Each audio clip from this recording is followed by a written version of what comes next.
Voiceover example. In the winter of 1894 to 1895, London, the wealthiest city in the world, began to freeze. At first it was only cold, sharper winds, heavier snow, slippery streets. But soon the river iced over. Coal ran out. Food vanished. Work stopped. People starved.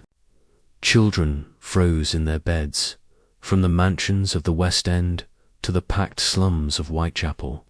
The greatest capital on earth felt powerless against a merciless winter. Eyewitnesses described silent streets, blackened chimneys, and markets so empty they echoed. History books barely mention it. Yet for thousands, it was the winter of fear, hunger, and survival.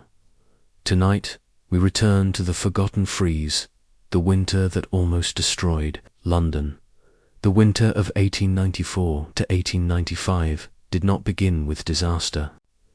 It began with small, subtle shifts that Londoners noticed, but did not fear. December settled over the city with familiar discomfort. Sharp winds off the Thames, frost on window panes, and long nights. London was always cold in winter. Fog rolled through streets every year. Snowfall was not unusual. But this time, ordinary discomfort grew into something different, something heavier. Newspapers reported lower temperatures than usual in early December. Weather observers at the Greenwich Royal Observatory measured repeated dips below freezing. They recorded not just cold nights, but cold days that lingered without sunlight. Londoners had seen frost before, but this was frost that refused to melt. The first snowfall seemed harmless. A thin layer of white drifted over rooftops, softening the city's edges. Children welcomed it. Street vendors brushed snow from carts and carried on. But in the days that followed, light snow became heavy, and heavy snow became ice. London's cobblestones grew slick. Horses struggled for footing. Carriage wheels skidded. The sound of metal horseshoes striking frozen stone echoed through narrow streets. The city's morning traffic slowed. Men walked carefully, gripping lampposts to keep balanced at first. Most believed it would pass. Victorian London had no reason to expect disaster. The city considered itself strong, advanced, and prepared. It was the capital of a wealthy empire. Its factories, banks, railways, and steamships represented industrial power. But the winter of 1894 to 1895 was one of the coldest in decades. From Scotland to southern England, temperatures dropped to levels that had not been recorded in years. The cold thickened the river fog into something dense and unyielding. Lamplighters lit gas lamps earlier each day. Even in midday, streets lay in half light. The fog mixed with coal smoke, turning the air into a grey blur. Some mornings, residents woke unable to see across the street. By mid-December, Londoners noticed unusual signs. Water pumps in poorer districts froze. Pipes inside homes stopped flowing. Railway stations reported delays as frozen tracks slowed trains. Market deliveries arrived late. Street vendors sold chestnuts and roasted potatoes beside fires that barely kept their hands. Warm. Then came the first hard freeze. Meteorological reports from the time showed temperatures falling well below the seasonal average and staying there. The frost grew thicker than usual.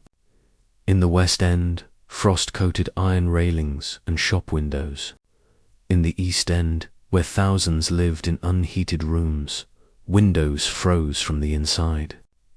Residents woke to see thin white crystals spreading across glass panes. In the early mornings, a strange silence began to hang over London. Without the usual sounds of running water, working horses, or busy markets, some streets seemed motionless. The cold removed the hum of the city. The East End, already a place of hardship, felt the freeze first. Families who lived in crowded tenements noticed ice forming on water buckets. Chimneys burned coal constantly, but many lacked the money to keep fires going all day. When the first week of freezing temperatures stretched into the second, households began rationing fuel. Even wealthier areas saw change. In Kensington and Mayfair, coachmen covered horses with heavy blankets. Servants struggled to break ice that formed on outdoor steps. Milk froze in metal containers before it reached kitchen doors. The Thames, always moving, always restless, began to slow. Ice formed along its edges, thin at first, then thicker.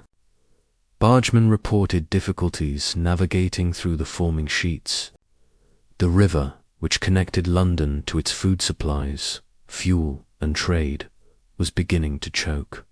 Still, most Londoners believed the cold would end.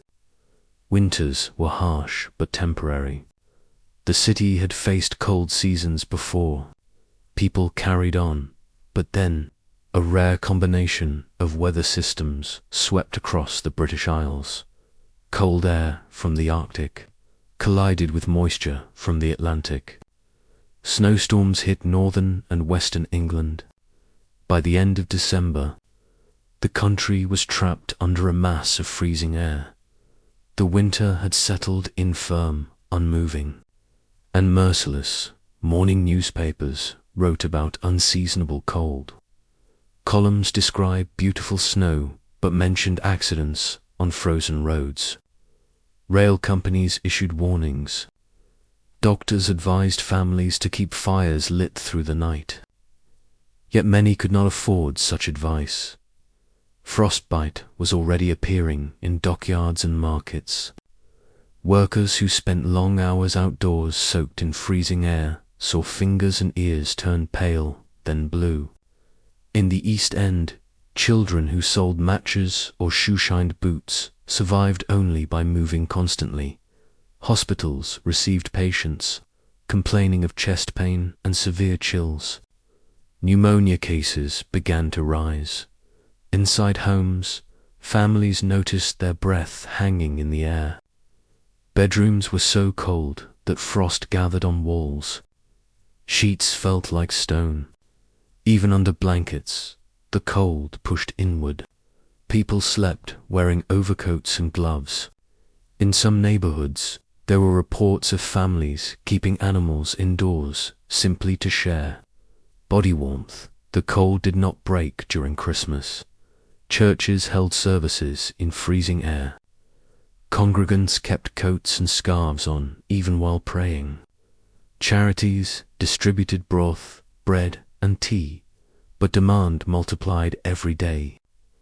Outdoor labor slowed. Street sellers sold little. Carriers and drivers struggled through ice and snow. Ships arriving from abroad found themselves stuck at sea or forced to dock farther downriver. Small boats carrying fish and produce from coastal towns could not travel upriver because the Thames was forming thick sheets of ice. Markets began to empty. For the poor, Christmas was not a season of warmth. It was a season of cold survival. By January, something had changed in public perception. This was no ordinary winter. The cold was not passing. The city was freezing deeper. Meteorological records show that temperatures in early January dropped even lower. Reports described ice inches thick in basins and troughs. Wells froze. Public fountains became solid pillars of ice. Snow piled along roads and alleys, turning to ice that no sun could soften. London's famous fog mixed with frozen air into a heavy, unmoving haze. Visibility fell. Street traffic slowed further. People spoke of the city becoming quiet as a churchyard. journalists began to note alarming details.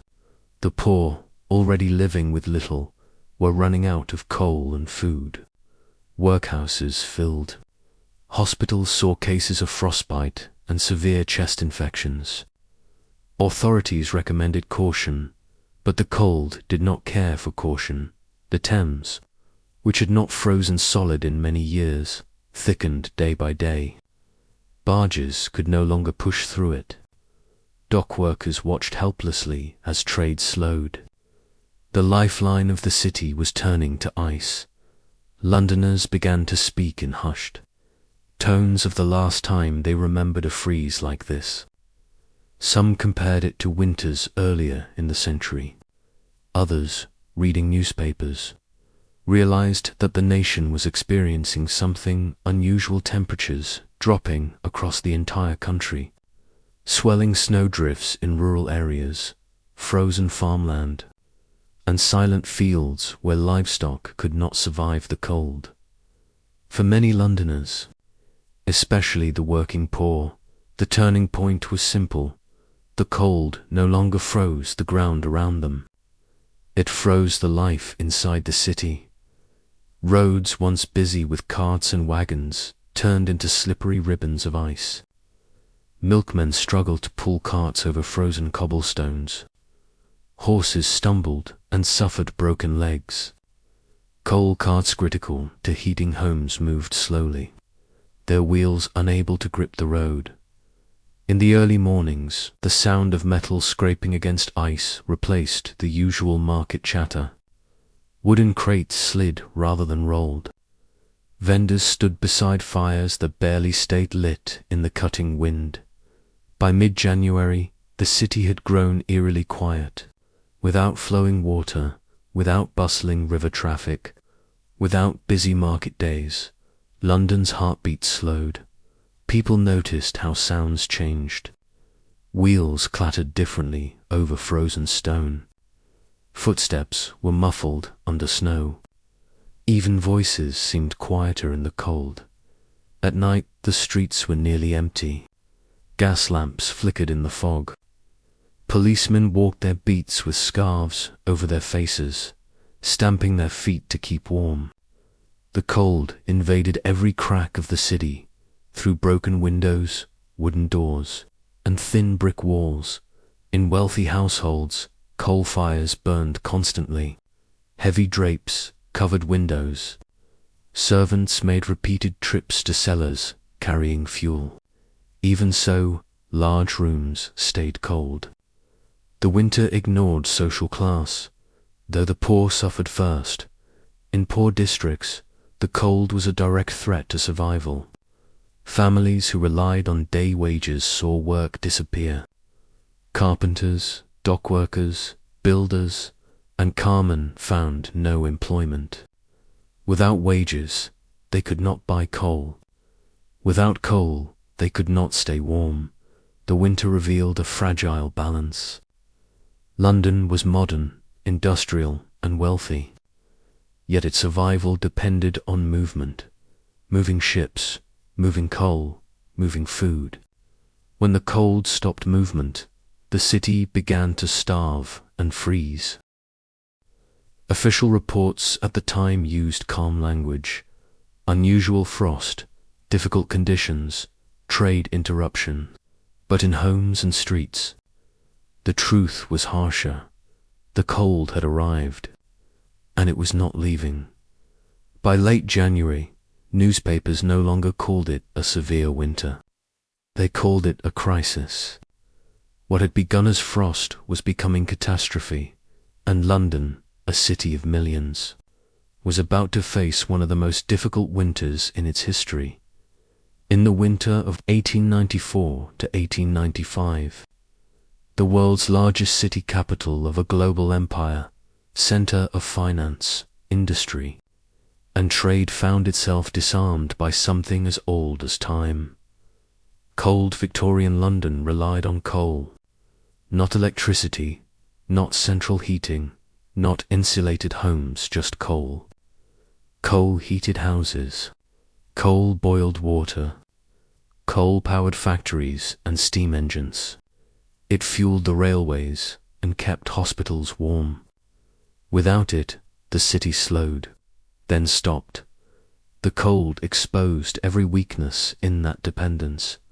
When temperatures first dropped below freezing and stayed there, coal production did not immediately collapse.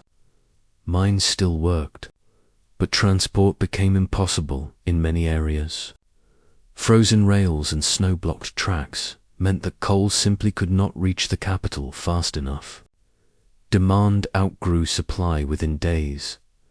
London was a city built for damp winters, not frozen ones. It was a place accustomed to fog, not ice. The meteorological records of the time, kept by the Greenwich Royal Observatory, show repeated sub-zero temperatures through December and January. These were not brief nightly freezes.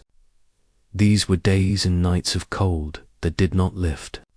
The city's infrastructure, much of it built before the age of modern engineering, strained under conditions it had never been designed to endure.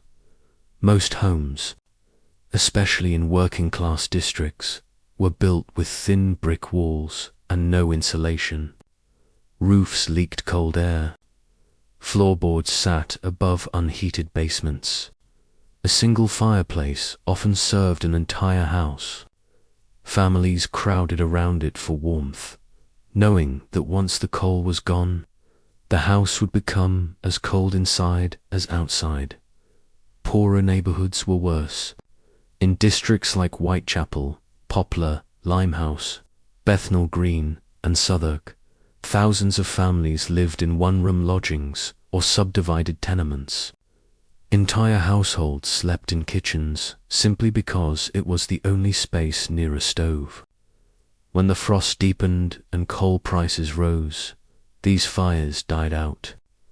Many slept fully dressed, wrapped in coats and blankets that offered little protection against rooms, cold enough to freeze water overnight. This was not a sudden collapse. It was a slow failure of systems, one that seemed invisible until it was too late. Before the winter, many assumed that London could withstand anything. The city had survived epidemics, fires, poverty, and industrial change. But city officials had never imagined a prolonged freeze. Relief programs, workhouses, and hospitals were designed to manage poverty in normal conditions, not in an urban winter where temperatures dropped well below freezing for weeks at a time. The problem was not just buildings and fuel. It was the way the city functioned. Food came in by road and river. Fish, meat, vegetables, and grain arrived every morning at markets like Billingsgate and Smithfield. Barges carried goods up the Thames. Trains carried produce from the countryside. When the roads froze and the river iced over, deliveries slowed. When snow blocked railway lines in northern England, shipments stopped entirely. London did not keep vast reserves of food. It lived on constant movement. The same was true of water. Many poorer districts still relied on street pumps and communal taps. When pipes froze, people carried buckets of ice inside to melt. Some used dirty water from canals or drained rain barrels. Even hospital symbols of Victorian progress struggled. Without continuous coal deliveries, wards went cold. Patients recovering from surgeries or infections shivered under thin blankets. Doctors noted that diseases spread faster in cold air and that recovery slowed. The city was proud of its technological power, but it had no solution for ice.coal yards, which normally sold fuel by the cartload, found themselves facing desperate crowds. Prices rose. Some families bought coal by the bucket, then by the handful. Others scavenged for broken furniture, wooden crates, or scrap timber to burn. In the East End, children picked up discarded packing wood from shipyards, carrying pieces home in sacks. But the deeper failure was psychological. London believed it was untouchable. In the late 19th century, Britain was the richest industrial nation on earth. Steam power, iron railways, global trade, and colonial wealth created a sense of invincibility. Many thought nature could not threaten a modern city. Yet Victorian warmth was fragile. One frozen railway line, one blocked canal, one bridge too icy to cross, and suddenly thousands went hungry. For wealthier households, the struggle was delayed but not avoided. Even in mansions, heat depended on constant fuel. Servants made repeated trips to coal cellars. Fires burned day and night, but large rooms with high ceilings never fully warmed. Glass windows turned white with frost. Water jugs froze solid.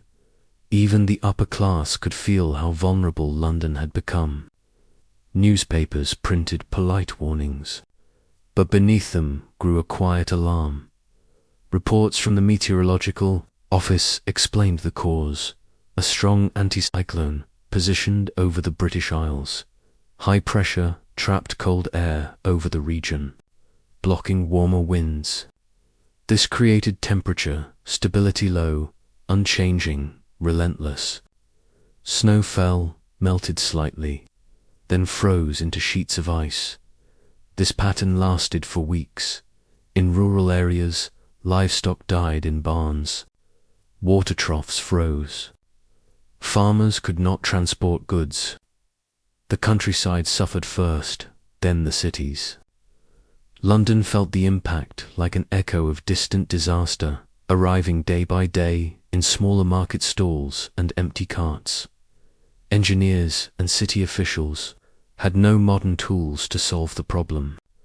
There were no heated roads, no electric pumps, no insulated water mains, no gas heating systems capable of warming entire buildings. The city still lived largely on 18th century infrastructure, even as it claimed to rule a modern world. For the poor, the winter was not just weather. It was a threat to survival. The poor law guardians, responsible for workhouses and relief distribution, were overwhelmed. Their system was designed to discourage dependency, not to support tens of thousands suddenly in need. Workhouses refused many applicants. Others turned people away when beds filled. Outdoor relief money or food provided outside. Workhouses was limited and strictly controlled. The cold exposed how brittle the system truly was. Charities tried to respond. Churches distributed soup, coal tickets, and blankets. But charity could not reach everyone. The city was too large, the cold too widespread. Aid that might help hundreds did nothing for the hundreds of thousands who needed warmth. The government offered little beyond formal notices. Newspapers criticized officials for slow action, arguing that a modern city should not be brought to its knees by weather. But the reality was simple. There was no national plan for urban cold, no emergency stores of fuel, no organized distribution. Victorian society believed that hardship was personal, not structural. In normal times, that belief kept factories running and relief systems strict. But in frozen London, it meant suffering multiplied. When wind blew down the Thames, ice formed faster. When fog settled in the streets, temperatures fell even lower. When snow piled in alleys, workers could not reach jobs. Poverty spread not by choice, but by weather. London was a city of coal and steam, but coal could not travel and steam could not rise without heat. The deeper lesson of that winter was simple and harsh. The world's most powerful city had been built on fragile foundations. Its great factories, its grand boulevards, its wealth and pride could stop snow from falling. Londoners realized that nature did not bow to industry. The pipes did not care what empire ruled the seas. The ice did not care how many railways crossed the nation. The cold did not care how rich the banks of London were. As January deepened, London faced a truth it had not expected. It was unprepared, and the hardest days were still ahead. In the winter of 1894 to 1895, London's survival depended on a single resource: coal. It warmed homes, powered factories, kept hospitals running, heated water, fueled trains, and drove steamships along the Thames. Without coal, the world's largest industrial city could not function. Victorian London thought of coal the way the modern world thinks of electricity or fuel: constant, abundant, always available until the winter came. The first signs of trouble appeared quietly. Coal merchants noticed faster sales. Households ordered larger deliveries. Workplaces burned fuel longer as temperatures fell.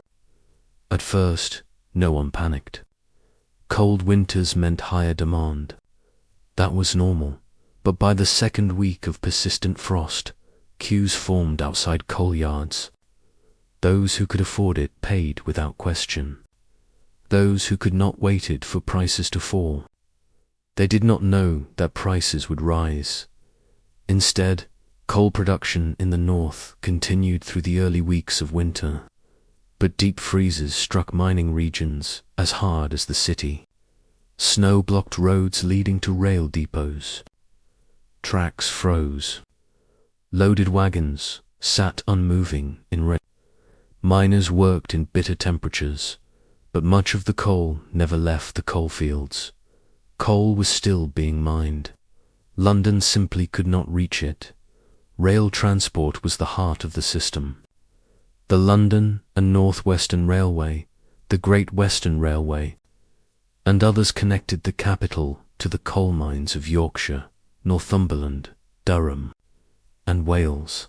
When the rail's iced engines lost traction, smaller trains could not push through snow. Even when trains moved, journeys took hours longer, and many left with half their normal loads. Some days they did not depart at all. Newspapers began to report it. In mid-January, the Daily News wrote of serious interruption of coal supply and warned that shortages were spreading across the capital. Coal merchants lowered their shutters earlier each day because there was nothing left to sell. The city had not prepared for this. London burned millions of tons of coal a year. Much of it consumed the moment it arrived. There were no large reserve stores for emergencies. Wealthier households kept private stockpiles, but ordinary workers lived from delivery to delivery. When the Thames began freezing along its edges, barges carrying fuel from upriver struggled to dock. Lighterman boatmen who transferred coal to riverside wharfs chipped through ice, trying to clear paths wide enough for passage. Sometimes they succeeded. Often they failed. Without steady coal supply, London grew colder. In the West End, coal dealers raised prices. They claimed higher transport costs and limited shipments. Middle-class families noticed immediately. They began rationing fuel, burning only one fire room at a time. Servants carried ashes from fireplaces that had gone dark. In poorer districts, the situation was far worse. Coal was no longer sold by cart, but by bucket, by scoop, even by handful. Merchants who normally served working-class customers faced angry crowds.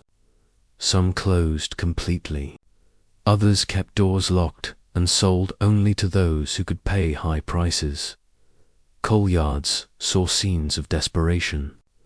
People lined up for hours in freezing air, hoping for the chance to buy even a small sack.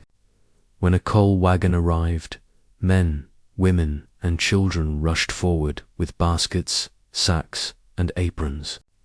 Printed reports described shouting, pushing, and fight small eruptions of fear driven by cold.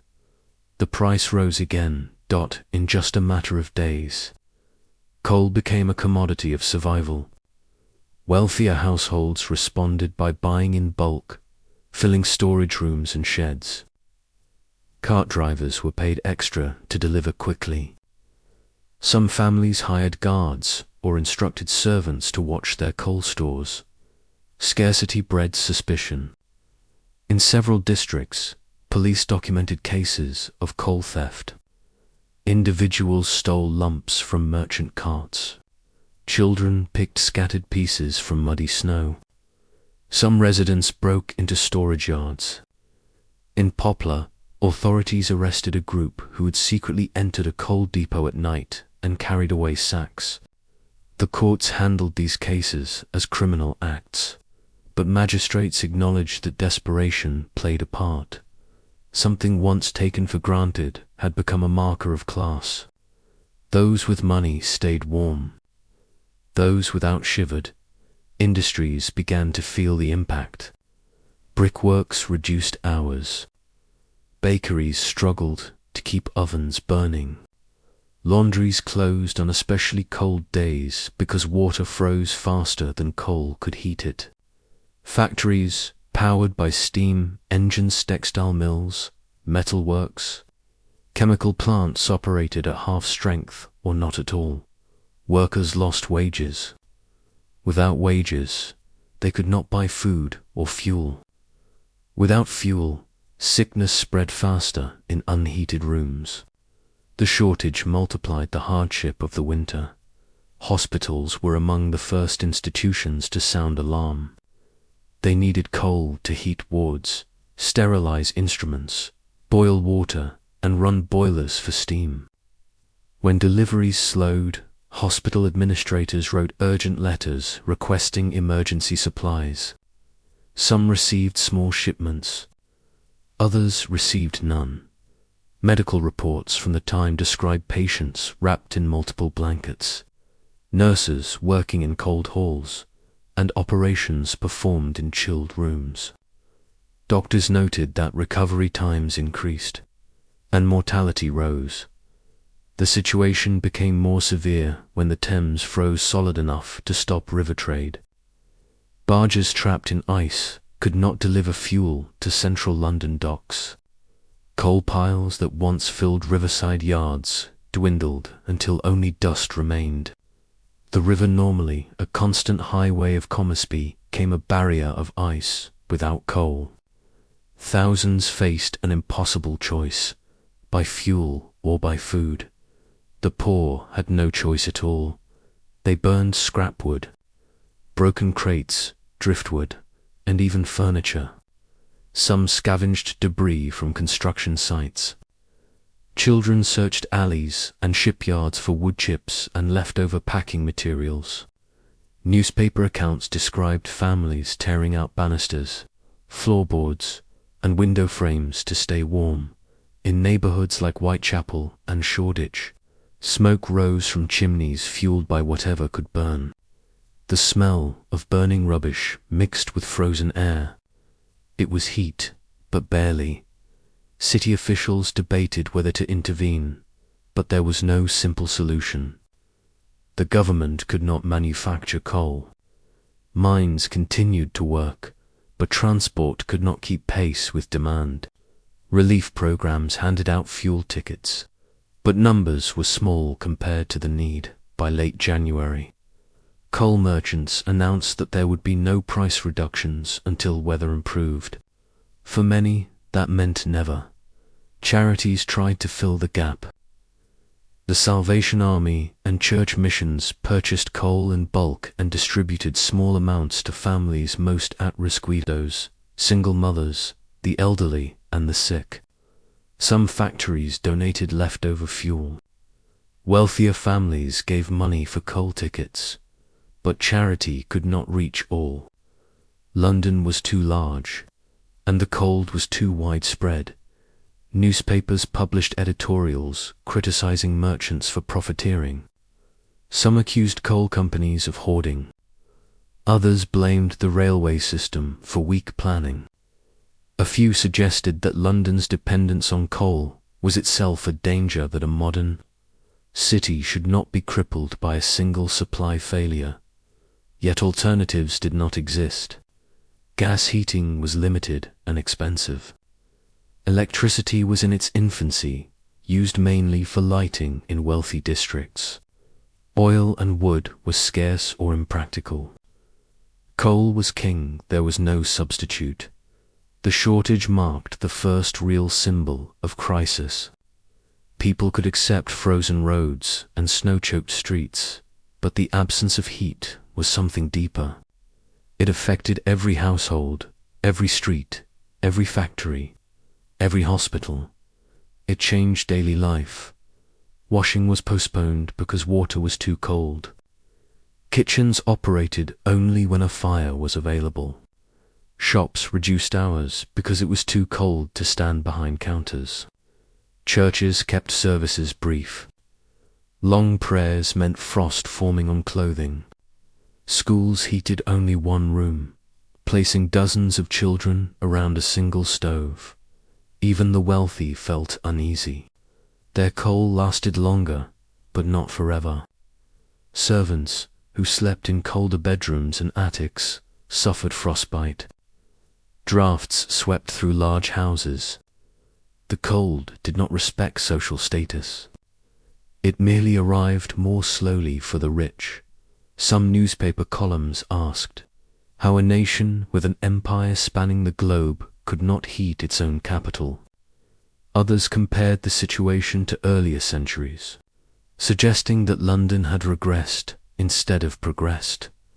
In truth, the winter revealed a flaw in industrial power, efficiency without resilience. Coal came when the system worked. When the system froze, everything else did too. The crisis continued into February.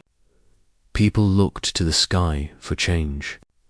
Every morning they hoped to hear drip instead of crunch, thaw instead of frost, mud instead of ice. But for weeks the weather held steady. The railways waited. The barges waited. The miners worked. London shivered. The richest city in the world was running out of heat and coal. The resource that built the Victorian age had become a weapon of cold rather than a shield. The crisis was only beginning. As coal supplies dwindled and temperatures continued to fall, the warmth inside London's homes disappeared. Rooms that had been chilly in December turned bitter in January. For thousands of families, fireplaces went dark. When the last embers died, the cold moved in completely. Victorian houses were not built to hold heat. Most were made of thin brick with single-pane windows and no insulation.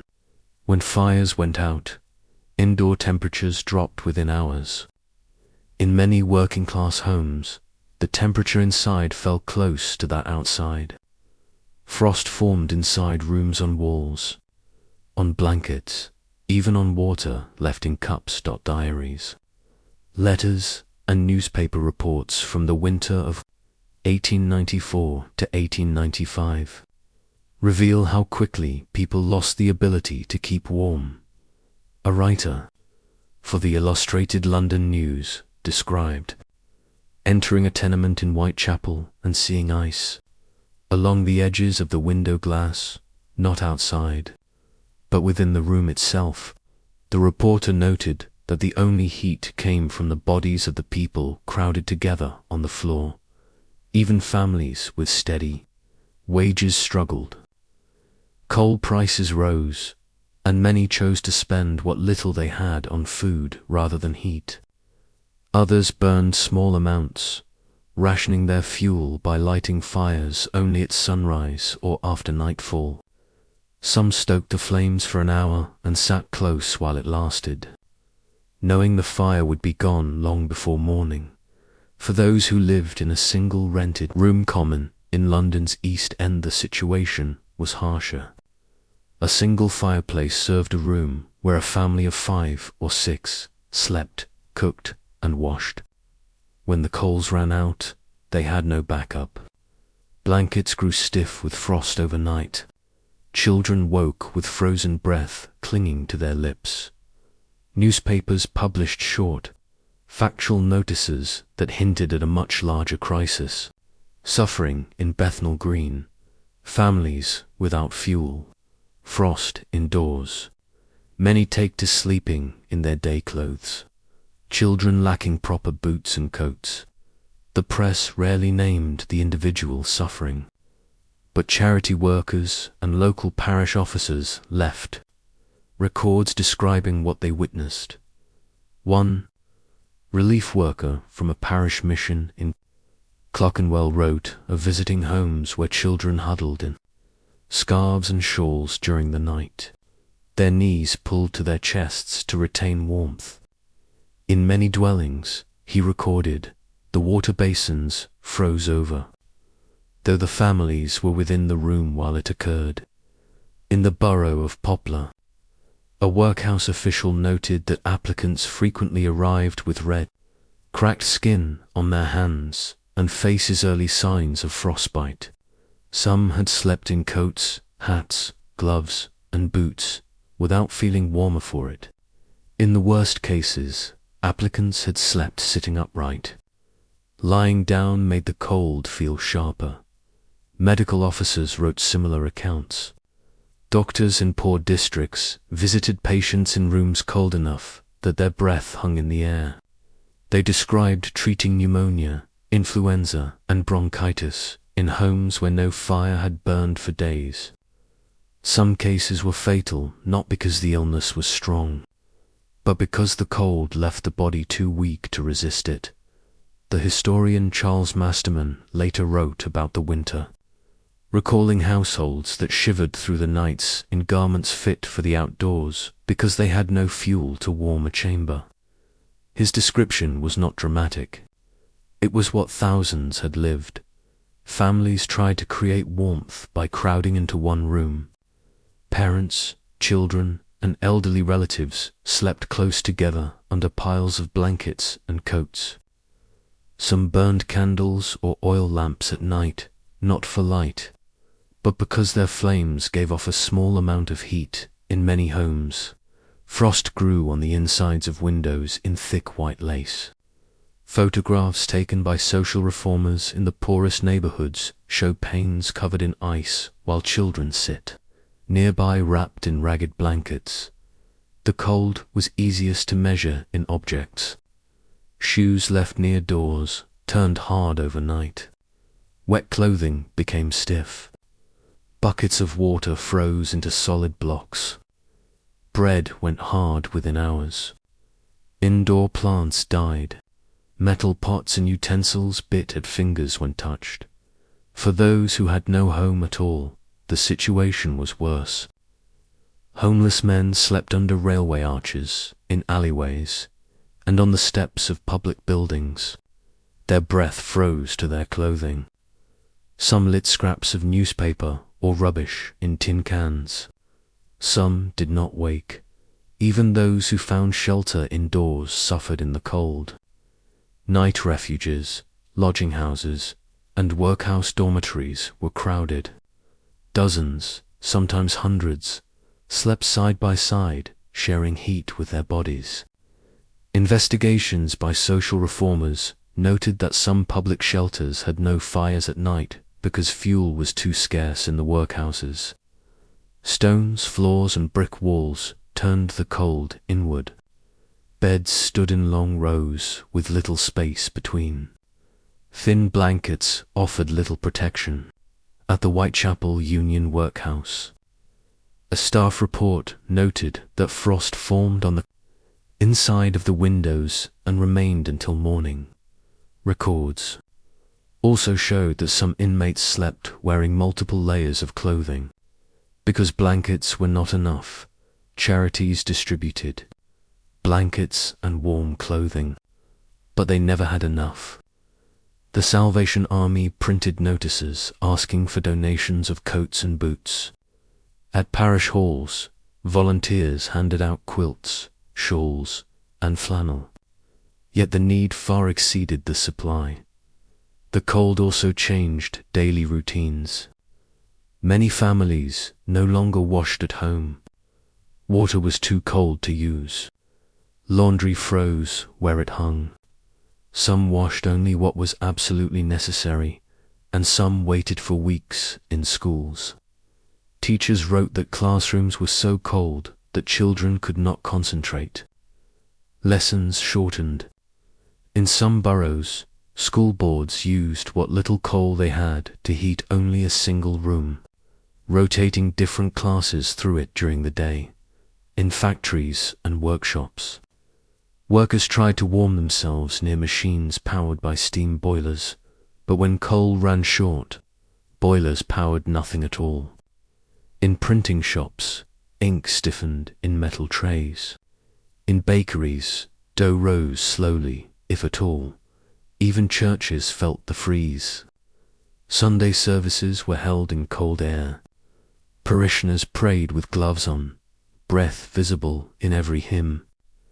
Some services ended early because elderly members could not stay seated in the cold. A small number of journalists documented visits to the worst streets. One reporter from the Pall Mall Gazette described standing in a one-room lodging in Spatal. The temperature inside, he wrote, was only a few degrees warmer than the street. On a cracked wooden table sat a bowl of frozen water. The family had not been able to light a fire for 2 days. Diaries from ordinary workers repeat similar experiences. A dock labourer wrote that his children slept wearing boots and coats, and still they shivered. A seamstress recorded that her hands were so cold she could not sew fast enough to earn her day's wages. Others described waking in the night because their breath turned to ice crystals on blankets. Middle-class families, though shielded from the worst, also felt the cold. In Bloomsbury and Kensington, households closed off unused rooms to conserve heat. Servants slept in freezing attic quarters.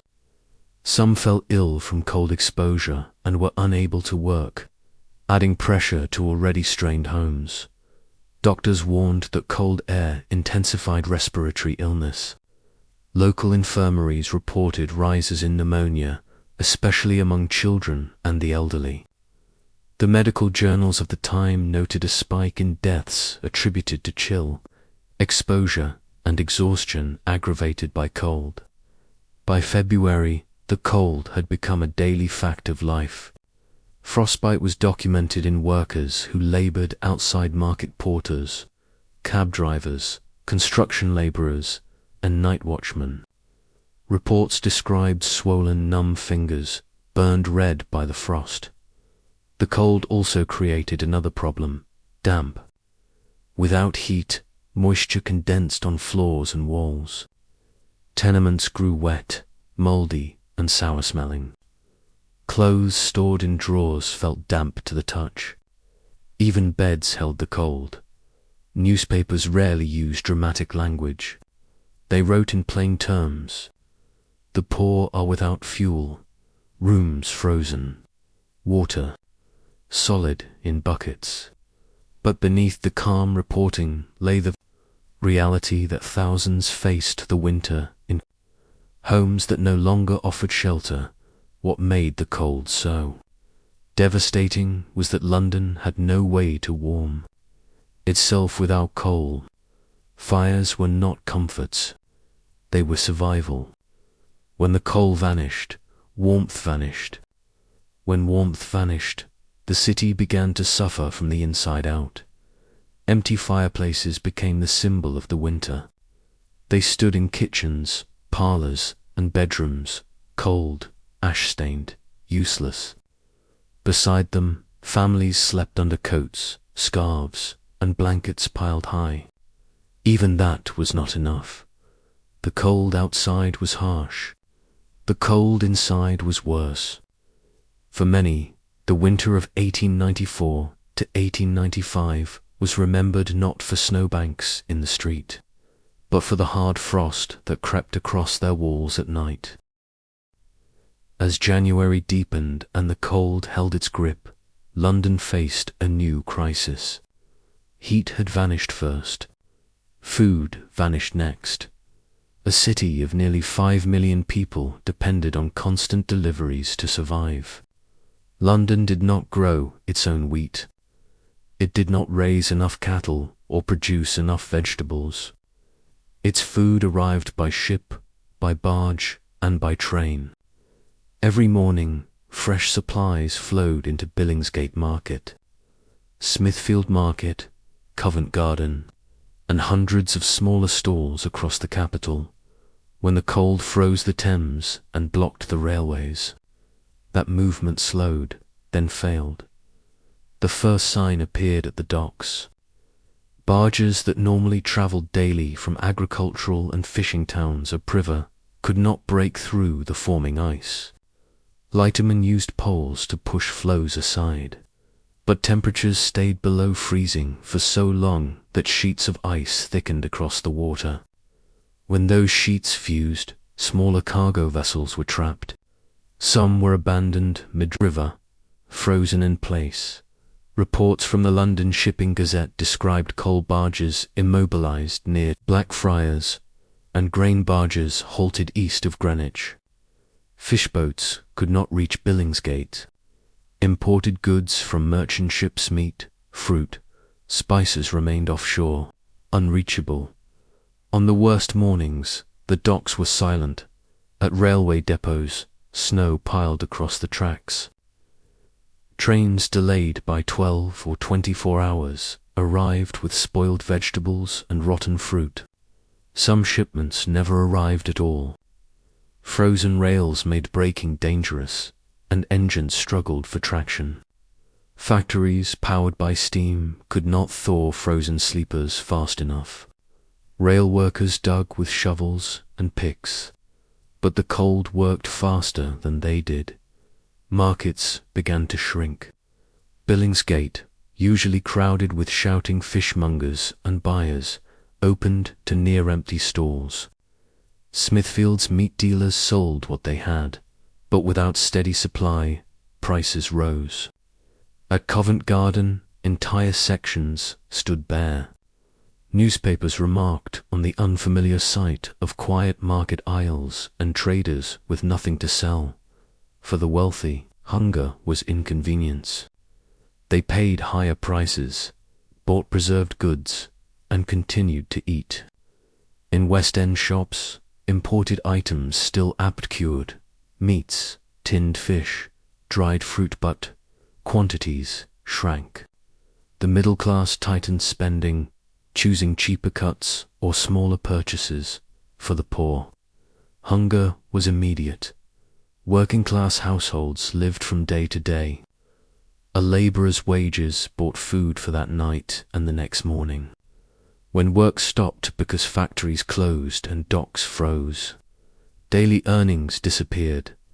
Within a week of shortages, newspapers reported lines outside bakeries. Bread was the cheapest and most essential food. Families bought stale loaves when fresh bread sold out. Some bakeries rationed purchases to prevent crowds from emptying shelves in minutes. Soup kitchens appeared across the East End, financed by churches, charities, and private donors. At first, they served dozens. As the cold dragged on, they served hundreds. At the largest kitchens, thousands. The Daily Chronicle described a scene outside.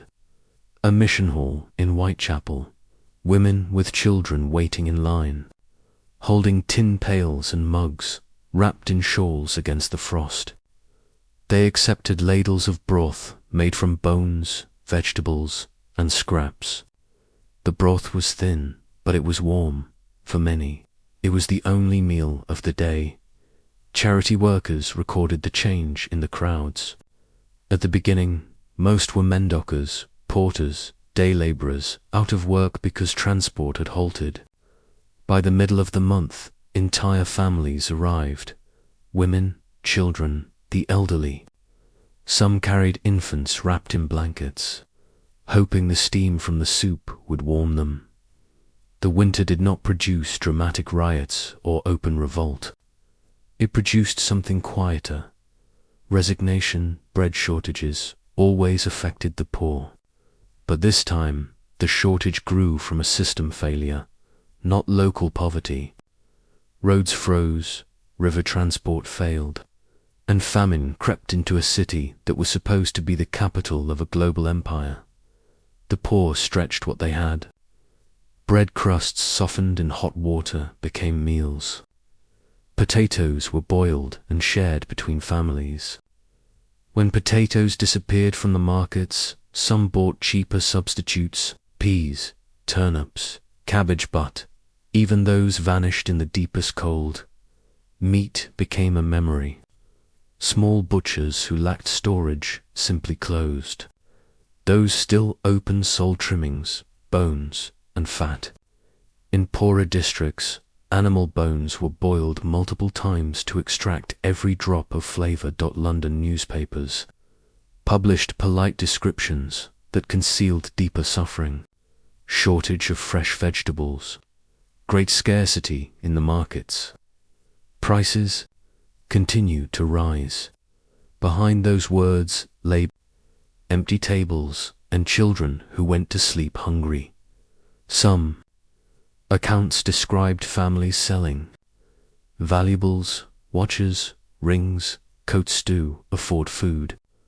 Pawnbrokers recorded long lines during the worst weeks. Others sold furniture, bedding, or tools. For many, starvation was linked to pride. Victorian society believed poverty was a moral failing. Families often hid their hunger, ashamed to seek charity. But hunger makes itself known. Relief workers wrote about children with pale faces, sunken eyes, and thin arms. Doctors reported cases of malnutrition among the very young and the very old. Hospitals, already struggling with cold wards, began treating patients weakened by lack of food. A weakened body could not fight infection. Pneumonia spread quickly. Influenza killed those who might otherwise have recovered. Medical records from the winter show spikes in deaths attributed to exhaustion from privation, lack of nourishment, or simply debility. Food scarcity also reshaped street life. Markets that once buzzed with energy grew quiet. Stalls closed earlier. Shopkeepers stood inside dim, unheated stores to conserve fuel. Street vendors, who normally sold roasted chestnuts or baked potatoes from small carts, could not afford coal to light their braziers. Their businesses vanished. The cold punished those who could not adapt. In some neighborhoods, neighbors shared food when they could. A loaf of bread was divided, a pot of soup shared. Churches organized meal drives and collected canned goods. But supplies came faster than they could distribute them. Workhouses served meals, but workhouses were overcrowded. Many could not gain admittance. Some refused to enter because workhouses separated families or enforced harsh rules. Outside, the streets remained strangely quiet. Hunger made people move slowly. Cold made them conserve energy. The usual noise of city life vendors, calling prices, carts rattling. Markets shouting was replaced by something else. Silence broken only by footsteps on frozen stone. Each passing week made the shortage worse. Imported goods could not get through ice. Farmers in the countryside had their own problems: frozen fields, dead livestock, blocked roads. Milk carts failed to arrive, and infants went without. One London charity recorded paying women to nurse children whose mothers were too malnourished to produce milk. The newspapers of late January printed editorials urging relief. Some criticized the government for failing to prepare. Others blamed merchants for raising prices. Most simply described events with measured concern, avoiding descriptions that might cause panic. Yet there is no doubt that starvation entered the city. Doctors treating the poor wrote of patients fainting from hunger. Teachers noticed children arriving at school without breakfast, too weak to learn. Factory owners observed that even when work was available, some workers lacked the strength to do it. There were still shops filled with food in wealthy neighborhoods. In parts of Mayfair, Belgravia, and Kensington, grocers continued selling meat, butter, and sugar. But even there, prices rose. Wealthy households stockpiled and storing. Food meant others could not buy it. Some historians later argued that the shortage was not famine. Food existed, just not where the poor could reach it. But in practical terms, the result was the same. Many went hungry. Some starved, quiet suffering defined the winter. There were few protests, few crimes large enough to make headlines. The cold did not bring chaos. It brought exhaustion in the East End. Families waited for soup kitchens to open each morning. At night, they slept with empty stomachs beneath frozen ceilings. Children slowed their steps. Adults spoke little. And streets filled not with noise, but with breath visible in the dark. One missionary wrote, "The greatest noise one heard was the clatter of tin cups," a reference to soup lines stretching around the block. By February, London's identity as the world's most powerful city seemed distant. Empire, wealth, trade, and industry meant little when food could not reach the docks. The cold revealed a painful truth. A modern city could starve as easily as a medieval one. If transport stopped, hunger shaped the memory of the winter as much as frost. In the years that followed, social reformers cited the 1894–95 freeze as proof that poverty was not a personal failure, but a structural danger. They argued that a city of millions should not depend on daily shipments to eat, and that the poorest should not be left without protection when systems failed. But, in the moment, those ideas offered no comfort. London waited for warmth. The children in soup queues waited for the ladle. The city waited for the ice to break. Until then, the hunger remained. The Thames was never meant to stop. For centuries, the river had been the living artery of London, carrying food, coal, timber, and people from one end of the city to another. Even in the coldest winters, the water usually kept moving.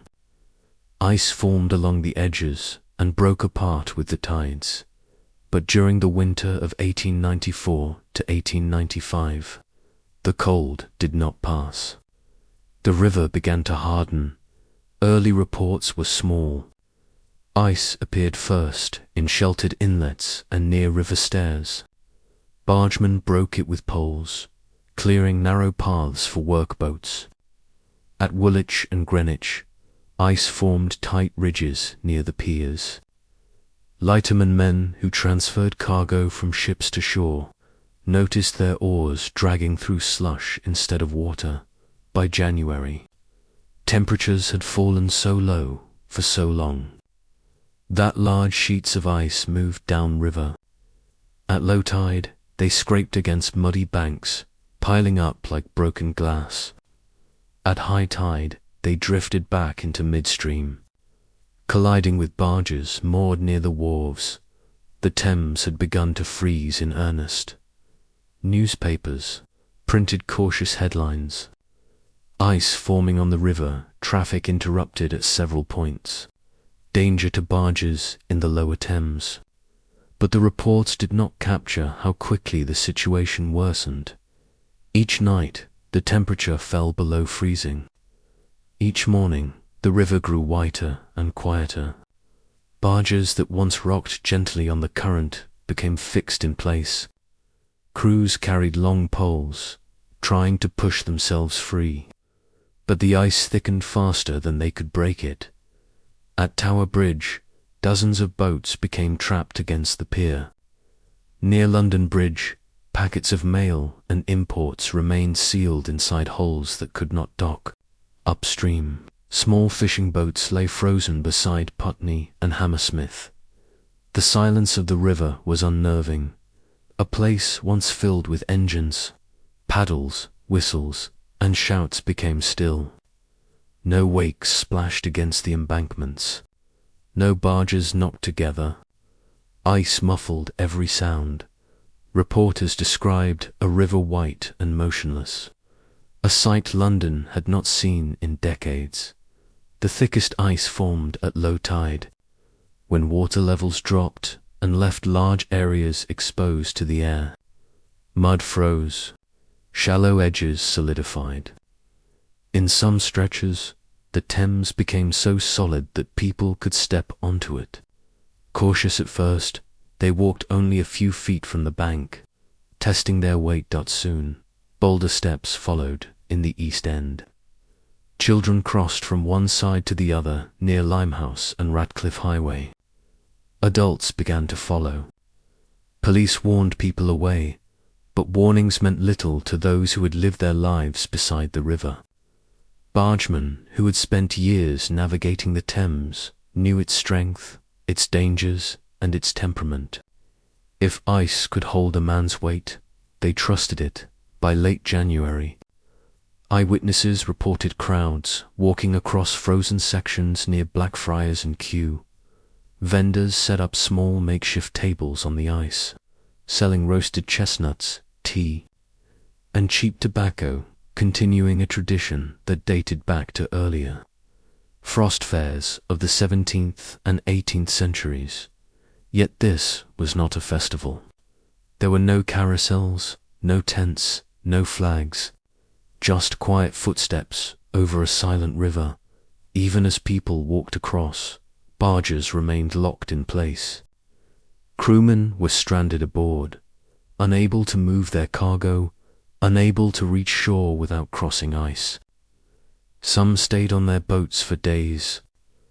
Others risked the crossing with planks, ropes, or nothing at all. Not everyone made it safely.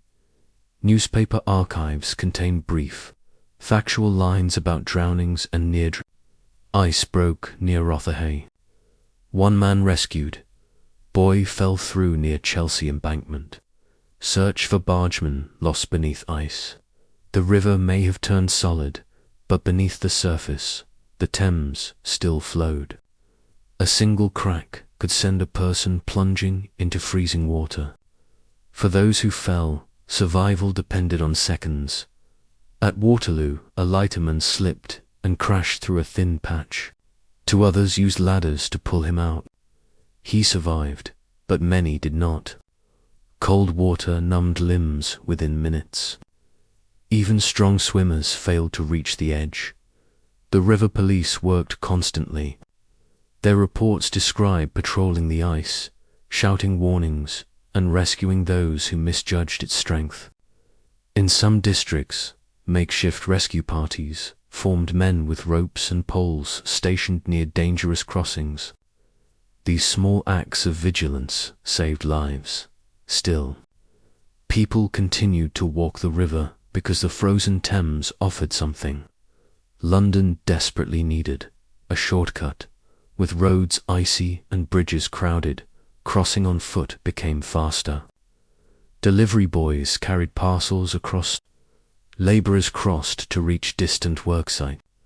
Coal workers walked from wharf to wharf, searching for any barge that might still hold fuel. Some believed the ice meant opportunity. Entrepreneurs dragged wooden boards onto the river and sold tea, bread, and baked potatoes. They worked in silence, serving customers who stood shivering on the frozen surface. For a brief moment, the Thames acted as a street, yet the silence remained unsettling.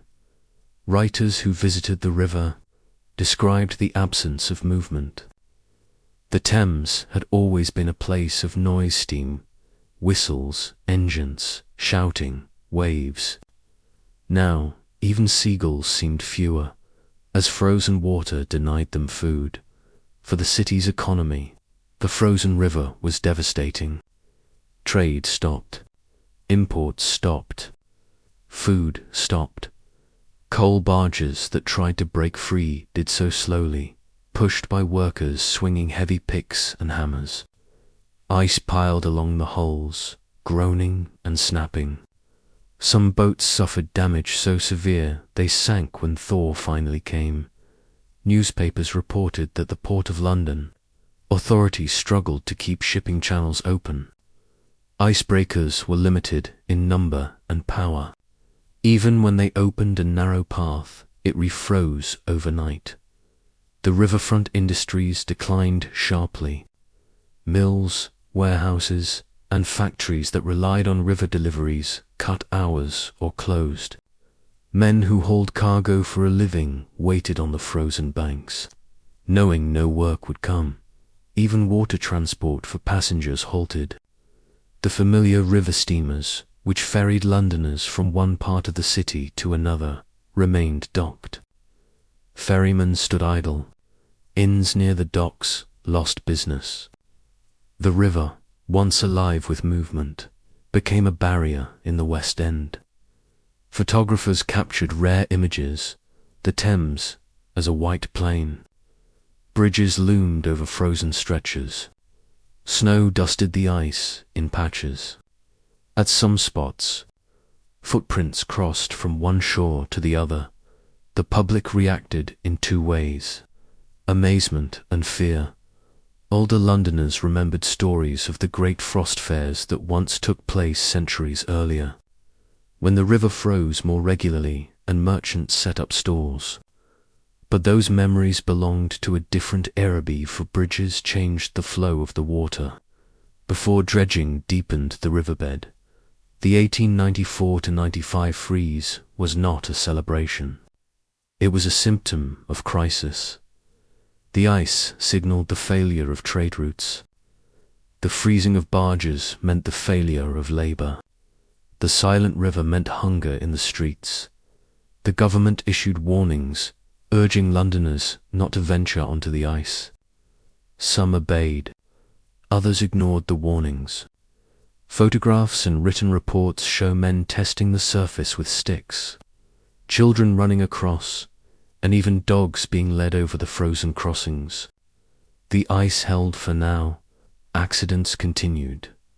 In early February, a barge near Wapping broke loose as the tide shifted beneath it. The movement shattered surrounding ice, sending 3 men falling in. 2 were rescued. 1 drowned. The cold claimed lives quietly, without drama or spectacle. Rescue attempts were often improvised. Ropes tossed, ladders lowered, planks extended. River police and lightermen were praised for bravery, risking themselves on the unstable surface. Their names rarely appeared in newspapers, but their work saved dozens. Even as tragedy unfolded, a strange form of routine developed. People grew accustomed to seeing the Thames frozen, as if it were another road. Markets and shopkeepers discussed the ice as casually as the weather. Some referred to it as an inconvenience. Others saw it as a sign of a winter that had turned against them. But for those who relied on the river to live, the ice meant disaster. Watermen, ferryman workers whose skills defined generations, had nothing to do but wait. They watched the river that fed them turn into stone, offering neither work nor hope. Weeks passed. The ice thickened, then thinned, then thickened again. Every thaw brought danger. Every refreeze brought silence. The city did not celebrate, because the city was starving and freezing. The frozen Thames was both symbol and cause. Symbol of how deeply the cold had struck. Cause of hunger, unemployment, and despair. When people looked at the river, they saw more than ice. They saw the failure of a system built on movement. For London, The winter was no longer simply weather. It was an enemy, and the silent River White, still and unforgiving, was its front line. As the cold hardened across London, the crisis moved beyond the home and the market. It struck at the core of the city's livelihood. London was not only a capital of empire, it was a capital of industry. Its strength lay in production, movement, and labor. Factories, workshops, dockyards, and rail depots kept the city alive. The winter stopped them. It began with coal. When coal became scarce, heat vanished from homes. But heat was not only domestic. Every major industrial process of the 1890s depended on it. Steam engines required it. Machinery required it. Metalworks and foundries required it. Even bakeries, laundries, and textile mills needed coal to stay open. When coal stopped moving, factories fell silent. Reports printed in the Times described machinery standing still in yards across London. In Southwark, factories that produced bricks and tiles shut their kilns. In Deptford and Poplar, shipbuilding docks laid off workers because men could not weld or rivet in the cold. In Spitalfields, textile mills reduced hours. Boilers could not run, and frozen pipes burst inside workshops. Work that once offered daily wages vanished overnight. Industrial London ran on day labour. Most workers were not paid weekly or monthly. They earned money only when they worked. A man who missed a day received no pay. A week without work meant hunger. The winter turned that hardship into something larger. Tens of thousands without wages at the same time. Newspapers reported it in neutral language. Employment interrupted by frost. Docks idle. Works closed until weather improves. The numbers told a harsher story. At the Royal Docks in Millwall, entire crews were dismissed because ships could not unload. Timber yards along the riverfront froze solid. Workers could not cut planks or transport wood. Bargemen, porters, carters, ironworkers, masons, and bricklayers all watched their work disappear. Factories that tried to continue were forced to ration coal. Some operated a single boiler instead of several. Others reduced hours from full days to 3 or 4-hour shifts. Workers lined up outside factory gates each morning, hoping for a chance to be chosen. Many were turned away before daylight. A reporter for the Pall Mall Gazette described visiting a gasworks in Poplar where men waited in the snow for work that never came. He wrote, "They stand silently, stamping their feet for warmth, hoping for the foreman to call their names. Most days, he does not." The docks were hit hardest. London's economy relied on its port, one of the busiest in the world. Warehouses, shipyards, ropeworks, grain mills, and markets depended on cargo arriving daily. When the Thames froze and steamships stayed offshore, the chain of labour snapped. Dockworkers lived by the column system. Foremen shouted names in the morning, choosing who would work that day. The freeze reduced the call-lands to a fraction of normal numbers. Hundreds of men showed up. Dozens were chosen. The rest walked home in silence. Some walked miles through snow just to hear the foreman say, "Nothing today." The unemployed multiplied quickly.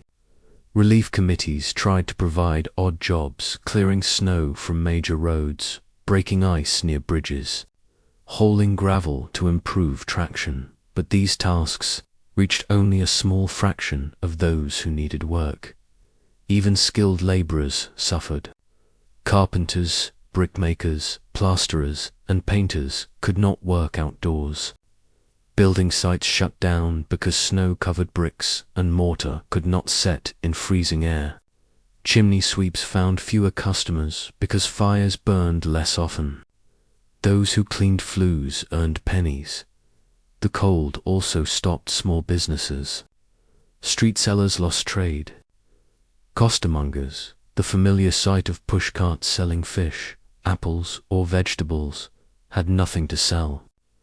Hawkers who sold roasted chestnuts or baked potatoes could not keep their fires lit. If they had no coal, they had no business. The absence of street trade left the city strangely quiet. The London street market, normally full of noise, seemed half asleep. Even the cries of vendors, which had echoed through London for generations, faded for families. The consequences were brutal. Without wages, savings vanished quickly. Rent went unpaid. Landlords rarely offered sympathy. Some tenants were pushed out.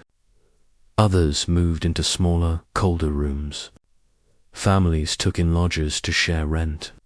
Even when there was barely enough space to sleep themselves, workhouses received crowds of applicants seeking admission. Many were turned away. Workhouse masters recorded exceptional numbers of requests throughout January and February. Even when accepted, conditions inside were harsh: cold beds, thin meals, and the constant fear of separation from family members. Private charities attempted to fill the gap. Missions and relief societies organized makeshift employment, chopping firewood, clearing ice, mending clothes, but these jobs paid only pennies. A day's labor might buy a loaf of bread, nothing more. And then came a second blow. Prices rose. Food became expensive.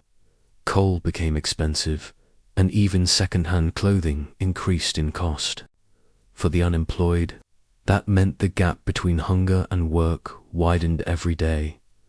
Church parishes distributed bread, meat, and soup, but lines grew longer. In some neighborhoods, men queued not for food, but for the chance to shovel snow for a shilling. When the snow returned the next day, the job returned, but never for everyone. Police records showed a rise in petty theft: coal stolen from yards, food stolen from carts, tools stolen from work sites. Courts noted the desperation behind many crimes. Magistrates occasionally issued lighter sentences, acknowledging the circumstances, but the law still punished theft, no matter how cold the motive. Social reformers who visited the slums wrote that respectable men, workers with steady histories, broke down crying because they could not feed their families. Pride, a defining trait of Victorian labour culture, shattered under the weight of the freeze. Newspapers printed stories of men walking from factory to factory, asking for work, only to hear closed. Many travelled on foot because they could not afford the tram fare. In the East End, charity workers observed that some men stopped asking for assistance, not because they found work, but because exhaustion overcame them. They stayed inside, conserving energy. Cold takes strength. Hunger takes strength. Unemployment takes spirit. By February, the winter had become a test of endurance. Some factories attempted to reopen briefly, only to close again when coal failed to arrive. Foundries that melted iron could not keep furnaces lit. Gasworks could not produce lighting without fuel. Laundries froze shut because water supplies failed. The few industries that continued operation did so under strain. Workers laboured in unheated rooms, fingers numb on machinery. Cold metal stung skin. Breath condensed in the air. Work became more dangerous, and accidents increased in South London. A small printing works suspended operations because ink thickened in trays and rollers iced. The owner told a reporter that he could not pay his workers until weather improved. Similar closures spread across the city, yet the full impact of unemployment did not appear in headlines. It appeared in silence, the absence of carts rumbling, the absence of hammers striking, the absence of factory whistles that once marked the start and end of each shift. The winter removed sound from London. It also removed dignity. A working man without work lost more than wages. He lost identity. Letters from social workers and parish clergy recorded despair among fathers who could not provide for their families. Many had laboured for decades without missing a day. Now they stood idle, not by choice, but because ice closed the city.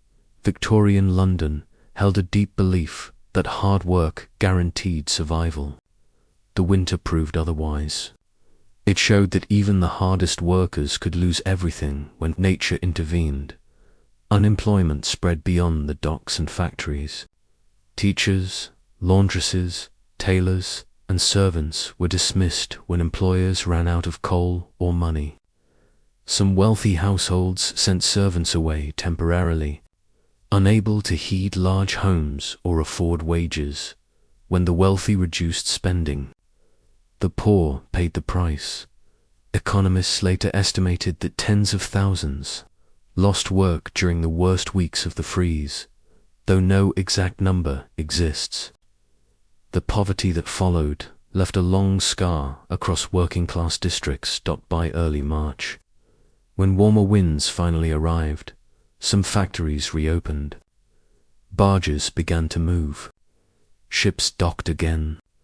Markets filled, slowly, but the damage was permanent for many families. Debts piled up. Savings were gone. Some never recovered. Historians rarely describe the winter as one event. They describe it as a chain of failures.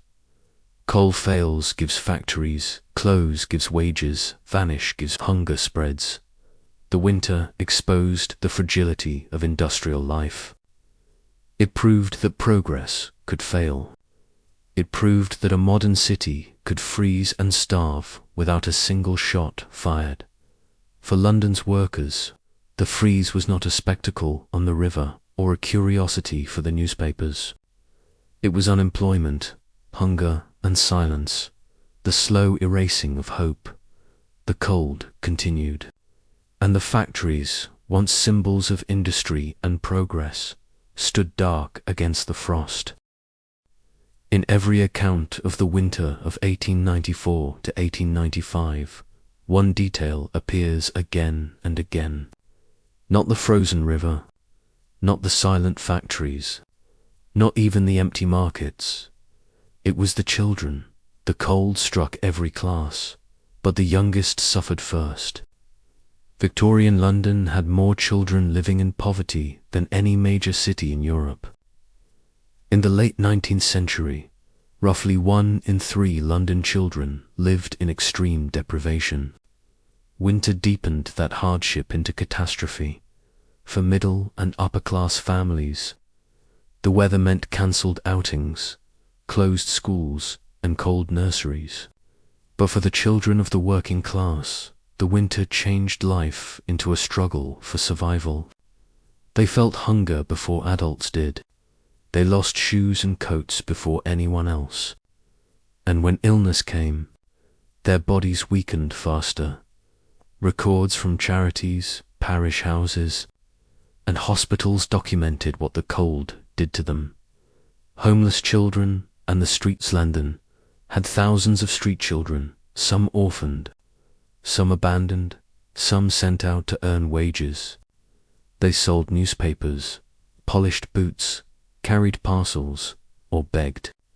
In mild weather, they found scraps of food, odd jobs, or the occasional penny from passers-by. In the winter, everything stopped. Newspapers documented boys huddled near bakeries simply to smell warm bread. Some slept in market stalls, under railway arches, or in doorways. Many did not have blankets. By dawn, coats were covered in frost. A report from the Mansion House Relief Committee described finding children sleeping on the steps of St. Martin-in-Fields, their breath frozen on wool caps and scarves. Police constables and charity workers brought some of them to shelters, but many returned to the streets because shelters were overcrowded or split families apart. The London County Council estimated that hundreds of homeless children roamed nightly through the worst of the freeze. Some died quietly in alleyways. Most newspapers avoided graphic descriptions, but coroners' reports from the winter list causes of death as exposure, starvation, or simply found frozen. Chimney sweeps in Victorian Britain. Chimney sweeping was one of the most dangerous and brutal forms of child labour. Although the use of climbing children was reduced by law after 1875, small boys were still employed illegally, especially in poorer districts. They were cheap, light, and expendable. Chimneys froze from the moisture of unburned coal. Soot hardened like stone. Sweeps, often between ages 9 and 12, were sent to clear flues in freezing conditions. Many worked with bare hands. Some climbed chimneys so cold that frost formed on the walls. The National Society for the Prevention of Cruelty to Children, NSPCC, recorded multiple cases of boys collapsing from exhaustion or cold while sweeping. A charity inspector in Stepney wrote that some employers wrapped the children in damp rags to keep soot down, which made the cold worse. For every child who worked legally, many more worked unseen, paid in crusts of bread or pennies. The winter did not stop their work. It made it more dangerous. Factory and workshop children, although factory acts had limited child labour, thousands still worked in textile rooms, match factories, rope works, and brickfields. They tied twine, carried clay, sorted nails, packed boxes, or turned spinning frames. Factories without heat were brutal places for adults. For children, the consequences were immediate. Doctors wrote that their fingers split from cold. Some arrived home with frostbitten toes because they owned no socks. Workshop owners occasionally provided small fires, but most fires were reserved for engines, not bodies. When coal ran out entirely, children lost both warmth and wages. Charity investigators described children shivering among machinery, their breath hanging in the bitter air. When factories closed, the situation grew worse. Children who brought home pennies, often the difference between food and hunger, suddenly earned nothing. Some took to the streets to sell matches or flowers. Many found no buyers. Lost shoes, thin clothes. Child's clothing was often the first sign of poverty. Boots full of holes. Coats too thin. No gloves. No scarves, with wages gone. Parents could not repair or replace what children lost. Reports from the Salvation Army and parish schools described children arriving barefoot in the snow. In the East End, teachers wrapped pupils' feet in cloths so they could sit through lessons without crying from the cold. In some schools, headmasters placed children near stoves for a few minutes, each morning to warm their hands before writing. Hospitals saw a rise in frostbite among children. Though rare in British winters, that year was different. Doctors recorded blackened toes and fingers. In the worst cases, small amputations were necessary. The cold did not simply chill children. It injured them. Soup lines and workhouse gates children appeared everywhere food was given. They lined up outside parish kitchens with tin cups or cracked bowls. They waited in the snow while volunteers ladled soup, thin broth with small pieces of meat or potatoes. Some returned twice a day if they could. Contemporary newspaper. Sketches depict small boys carrying pots nearly as large as themselves. Some children took soup home to younger siblings. Others drank it immediately, standing in the street because they had nowhere else to go. Workhouses, grim, feared institutions, became places of last resort. Families applied for admission to escape the cold, but rules were strict. Men, women, and children were often separated. Many parents avoided entry because they did not want to be torn apart. Some sent their children inside alone. Workhouse registers showed dramatically increased admissions of minors, especially orphans. Inside, conditions were cold but at least sheltered. Children slept on narrow slatted beds with thin blankets. They received meals of bread, broth, porridge, or suet pudding. But the emotional cost was high. Many cried for parents they rarely saw. The press reported these cases quietly, usually in small paragraphs at the bottom of pages. Disease in the cold, and hunger weakened young bodies. Illness followed. Hospitals in London recorded surges in pneumonia, influenza, and bronchitis among children. Doctors at the London Hospital in Whitechapel wrote that wards were overcrowded and that some children arrived in a state of exhaustion from cold as well as sickness. Mortality increased sharply among infants. In 1 week alone, the Registrar General recorded hundreds of deaths attributed directly to respiratory illness aggravated by weather. Many were under 10 years old. Poor families did what they could, wrapping children in extra shirts, huddling 3 or 4 in a single bed, keeping them awake through the coldest hours of the night, but without fuel. They could not fight the frost. When bread ran out, children's bodies thinned rapidly. Victorian malnutrition appeared in hollow cheeks, swollen joints, and weak limbs. Doctors wrote of wasting, a term for starvation in slow motion. Orphans and foundlings. London had more orphans than any industrial city in the British Isles. Some lost parents to disease. Some were abandoned because families could not afford food.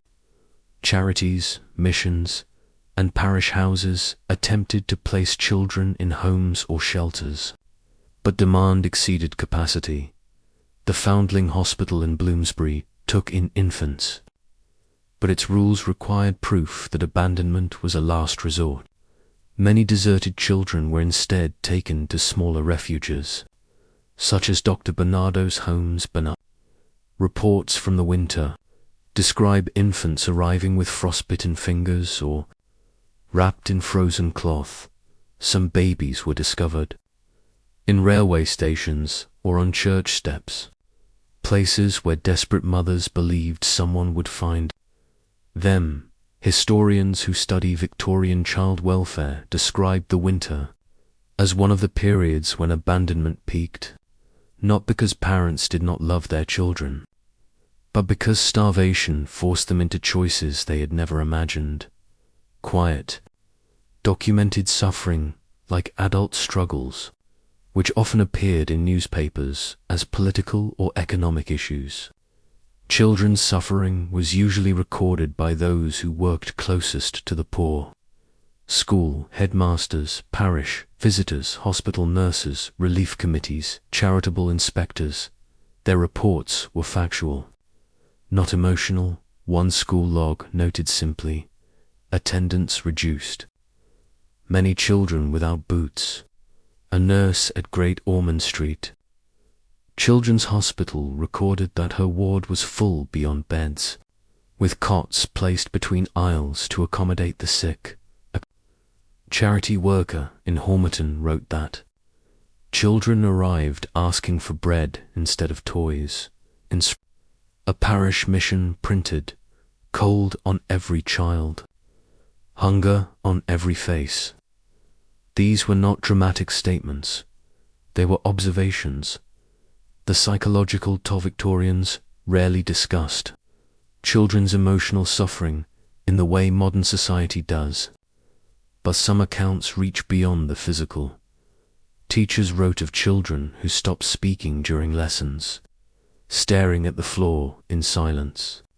Social workers described youngsters who no longer played in the streets. The normal sounds of childhood, laughter, shouting, games faded. Snow piled where children once ran. The streets grew quieter, not only because children were indoors, but because hunger and cold left them without energy.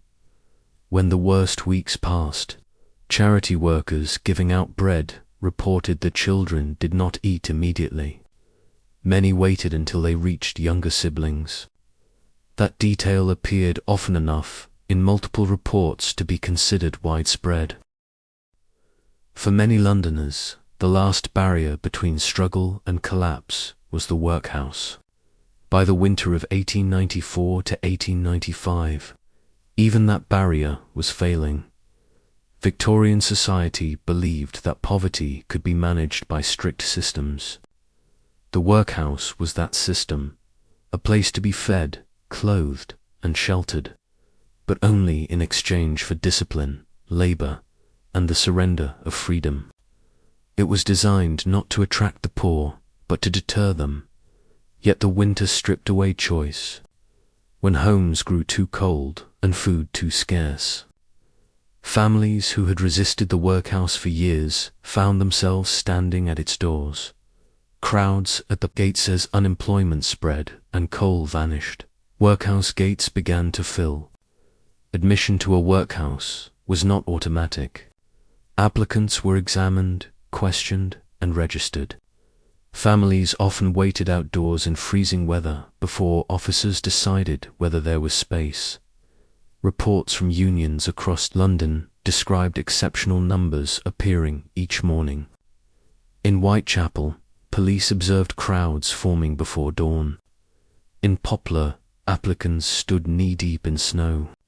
In Chelsea and Southwark, women carried small children wrapped in shawls stiff with frost. The workhouses were meant to house paupers, the elderly, orphans, and those unable to earn a living. But that winter, they were asked to hold entire families who simply could not survive the cold. Guardians, the local officials who ran workhouses, recorded emergency admissions. In several districts, the Board of Guardians voted to relax rules, allowing more people to enter. Still, space was limited. Many applicants were turned away. A system not built for crisis workhouses were designed as a form of indoor relief, meant to discourage dependence. Hard labor, strict rules, plain clothing, and separation of families were intentional methods of control. A man admitted to a workhouse could not simply walk in and sleep. He surrendered his freedom, his clothing, and often his family. Men, women, and children were housed in separate wards. Even married couples were divided, sometimes for weeks at a time. A mother might sleep in the women's dormitory. A father slept with the men. Children were taken to the infants' ward or schoolroom. Some parents brought their children to the gates and then turned away, because they could not bear the idea of separation.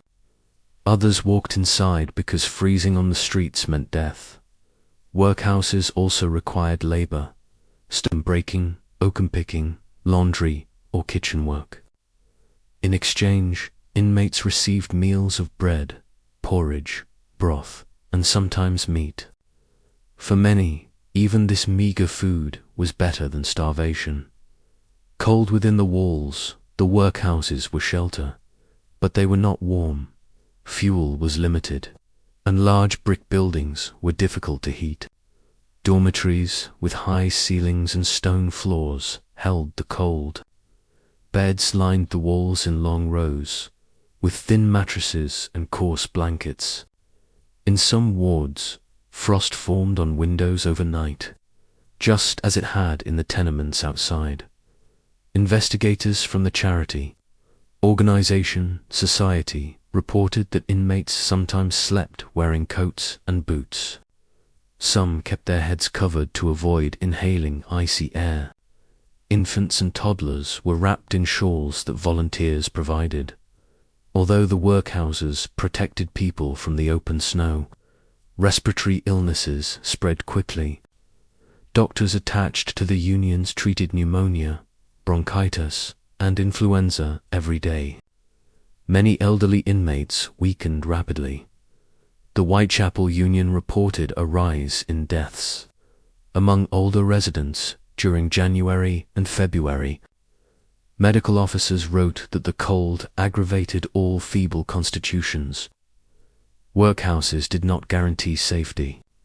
They guaranteed minimal survival, often barely that children in the workhouse children filled the wards that winter.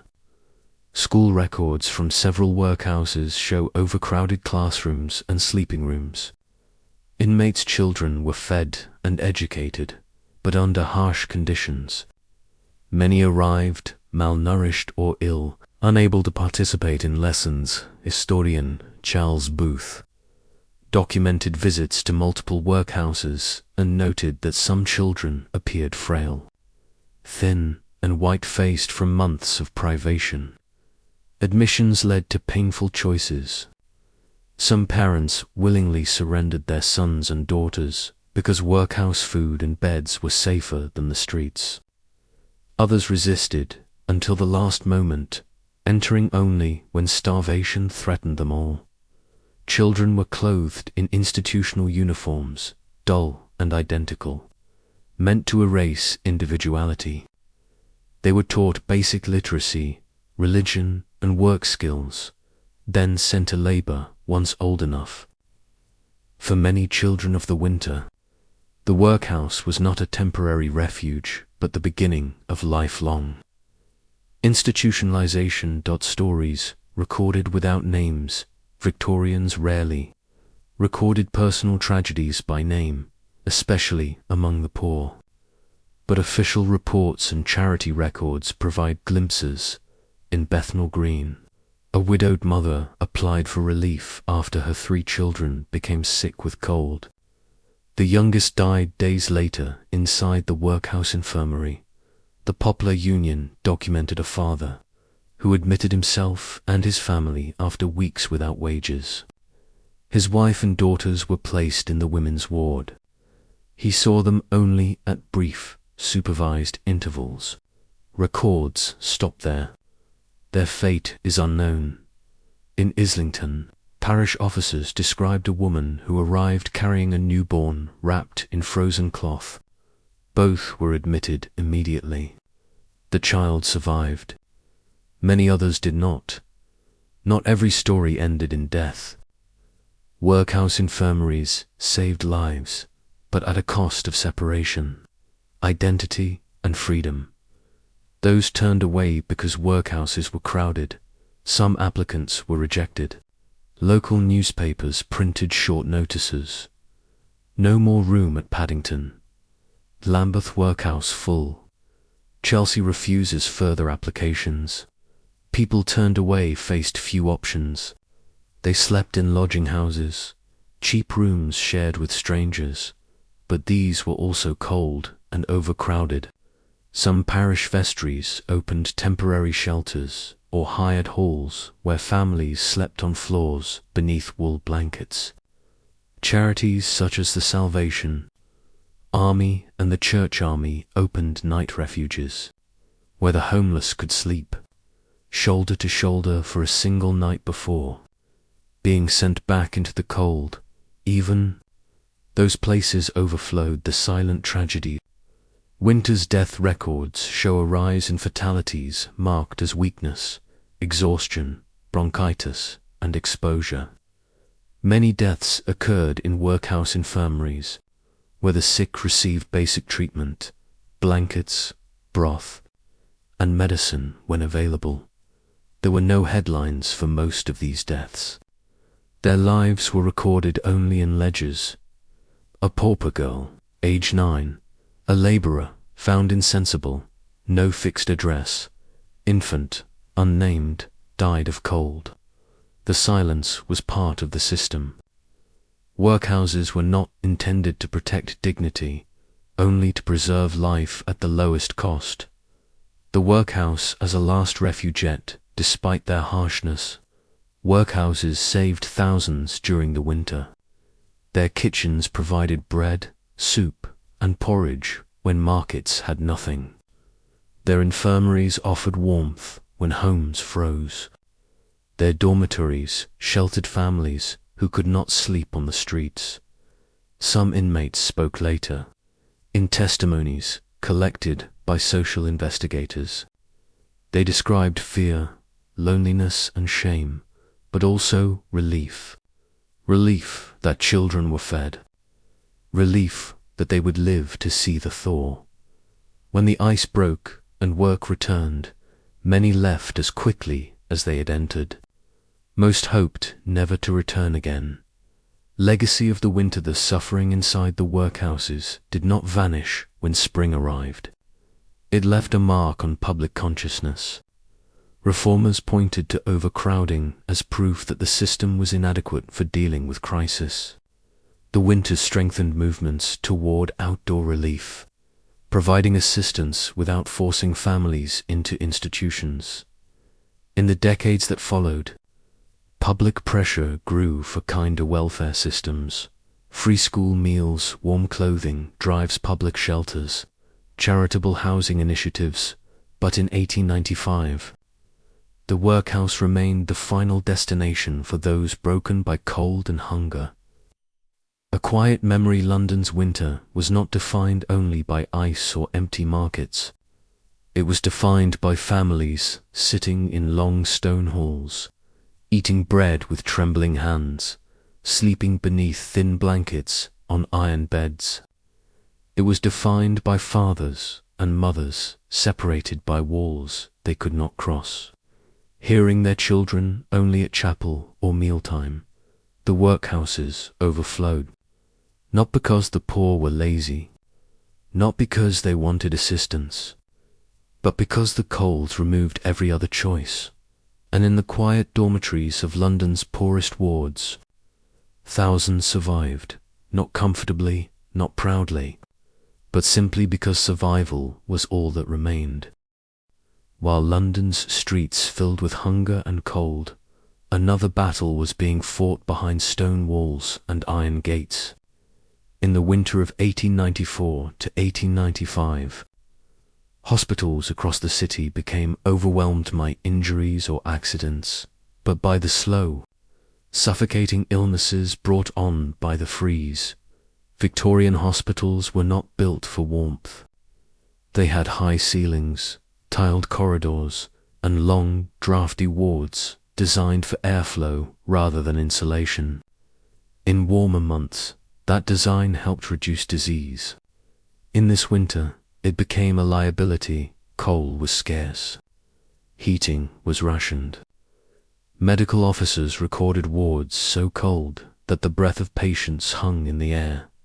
Hospitals became shelters, infirmaries, and last refuges all at once. A surge of pneumonia and influenza. Winter always brought illness, but 1894 to 95 produced numbers no one expected. Doctors from Great Ormond Street Children's Hospital wrote of exceptional admissions. The London Hospital in Whitechapel recorded cases far beyond capacity. Guy's, St. Thomas, Charing Cross, St. Bartholomew's all faced a surge. Patients arrived with pneumonia, influenza, bronchitis, tuberculosis, worsened by cold exhaustion and exposure. Those living in unheated homes suffered most. Doctors noted that patients often arrived shivering uncontrollably, lips blue, hands stiff. Some were carried in by relatives. Others were found collapsed in the streets and brought by police. Hospital logbooks from the period show spikes in admissions marked exposure, a clinical term for freezing to death. Cold inside the wards. Inside the wards, the cold followed. Blankets were thin. Iron bed frames radiated chill. Nurses reported washing the hands of patients and watching the water steam in the icy air. One doctor at St. Bartholomew's wrote that thermometers dipped so low inside the surgical ward that instruments became painfully cold to touch. The thick walls of the hospital held the frost rather than stopping it. Many hospitals lit small fires only in the most critical wards, operating theaters, maternity halls, and children's units. Others relied on coal stoves that warmed only the space immediately around them. A surgeon at Guy's Hospital noted that patients close to the stove sweated, while those at the far corner shivered violently. Heating was uneven. Cold was constant. Nurses working with numb hands. Nursing was grueling, even in normal weather. During this winter, it was punishing. Nurses changed dressings with numb fingers. They held spoons to the mouths of patients whose hands could not stop shaking. They washed fevers with buckets of water, so cold it turned their skin raw. At night, nurses walked the wards wearing shawls over their uniforms. Some wore fingerless gloves while writing patient notes. Even basic care, lifting blankets, moving bedding, lighting lamps became painful in such temperatures. Nursing journals from the period mention cracked skin, chilblains, and joints stiff from cold. Yet nurses stayed at their posts because there was no alternative. London's poor could not pay for private physicians. Hospitals were their only hope. Frostbite and exposure. Frostbite was rare in Britain, but that winter produced documented cases. Doctors recorded blackened toes, fingers, and ears, especially among the homeless and children. At St. George's Hospital, surgeons performed amputations on men whose feet froze after sleeping outdoors. Hospitals tried to keep frostbite patients warm, but supplies were thin. Blankets were limited. Some wards used hot bricks wrapped in cloth as makeshift warmers. Others boiled cloths to lay on frozen limbs. Even then, tissue damage was often irreversible. Once frostbite progressed, medicine could do little. Maternity wards in the cold perhaps. The most difficult scenes were found in maternity halls. Childbirth already carried high risk in Victorian London. Poor sanitation, infections, and lack of pain relief made every birth dangerous. Adding intense cold made the situation worse. Some women entered labor after walking miles through snow. Others arrived weakened by malnutrition or illness. Doctors and midwives recorded cases where newborns were delivered into rooms colder than an outdoor shed. Would be today at the Queen Charlotte's Lying in Hospital, one of London's oldest maternity hospitals. Midwives documented infants whose first breaths created visible clouds of vapor. Nurses wrapped babies in flannel and placed them near stoves when one was available. But not every child had that chance. Child mortality rose during the freeze. Babies born early or weak had few defenses against the cold. Midwives in poorer districts recorded heartbreaking details. Newborns kept close to their mothers' bodies for warmth. Infants swaddled in shawls instead of blankets. Rooms where water froze in metal basins even as labor continued. Survival depended not only on medical skill, but on the temperature of the room. Hospitals as sanctuaries of last resort. For many Londoners, reaching a hospital meant safety, even if conditions inside were harsh. Hospitals provided warm meals, clean sheets, medicines. Doctors on duty through the night, these comforts were rare luxuries. Some patients cried when handed hot soup, not from pain, but relief. Hospital records show that crowds often gathered outside doors, hoping for a bed. Many were turned away due to lack of space. Those rejected sometimes waited outside for hours, hoping someone inside died or recovered, leaving a place open. Doctors wrote that it was impossible to admit everyone. Space, medicine, and coal all ran out. Volunteers, charities, and medical students when staff could not meet demand. Volunteers stepped forward. Medical students from teaching hospitals like St. Thomas and Bart's tended to patients, changed dressings, and helped carry the sick. Nuns from religious orders washed linens and served food. Charity workers delivered blankets and clothing. The Salvation Army provided hot tea to patients arriving by cart or carried inside. Volunteers sometimes paid for coal, so children's wards could be heated for a night. No one considered this charity extraordinary. It was simply necessary.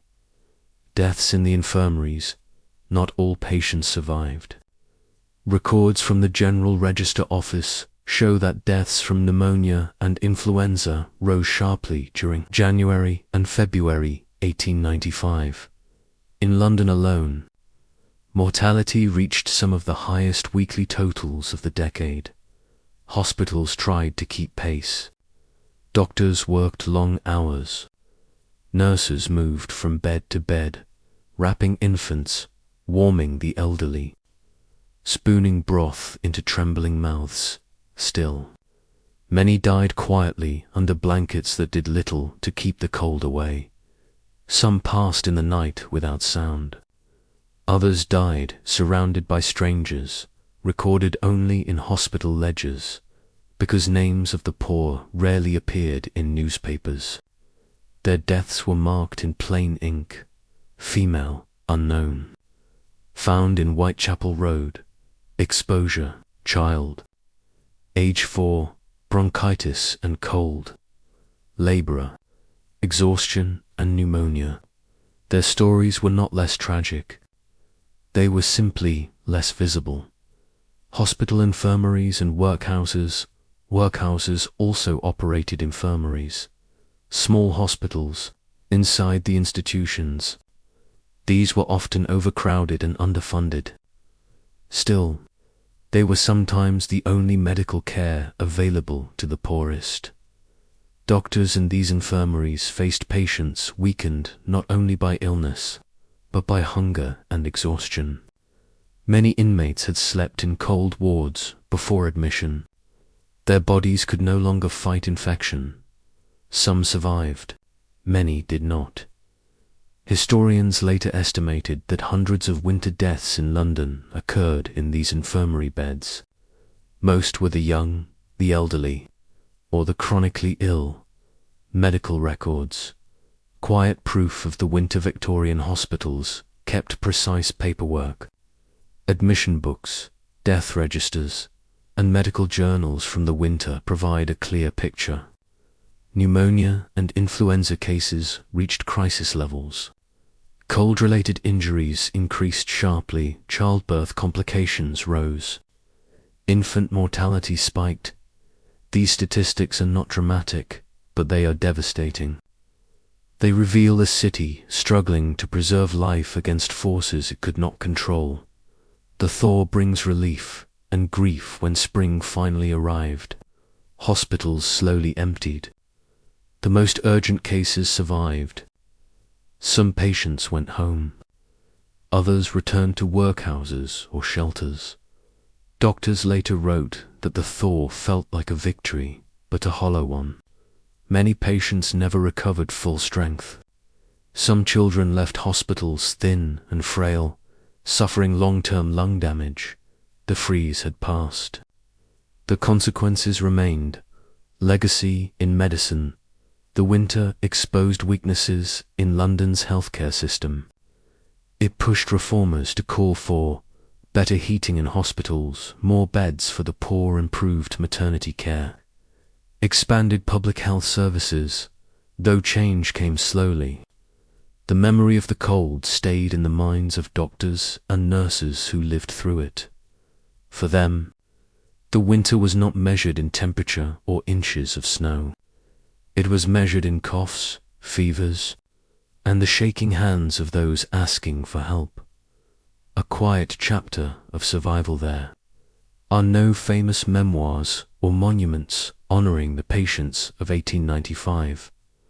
But in medical archives across London, one can still find the lists, names, ages, diagnoses, causes of death.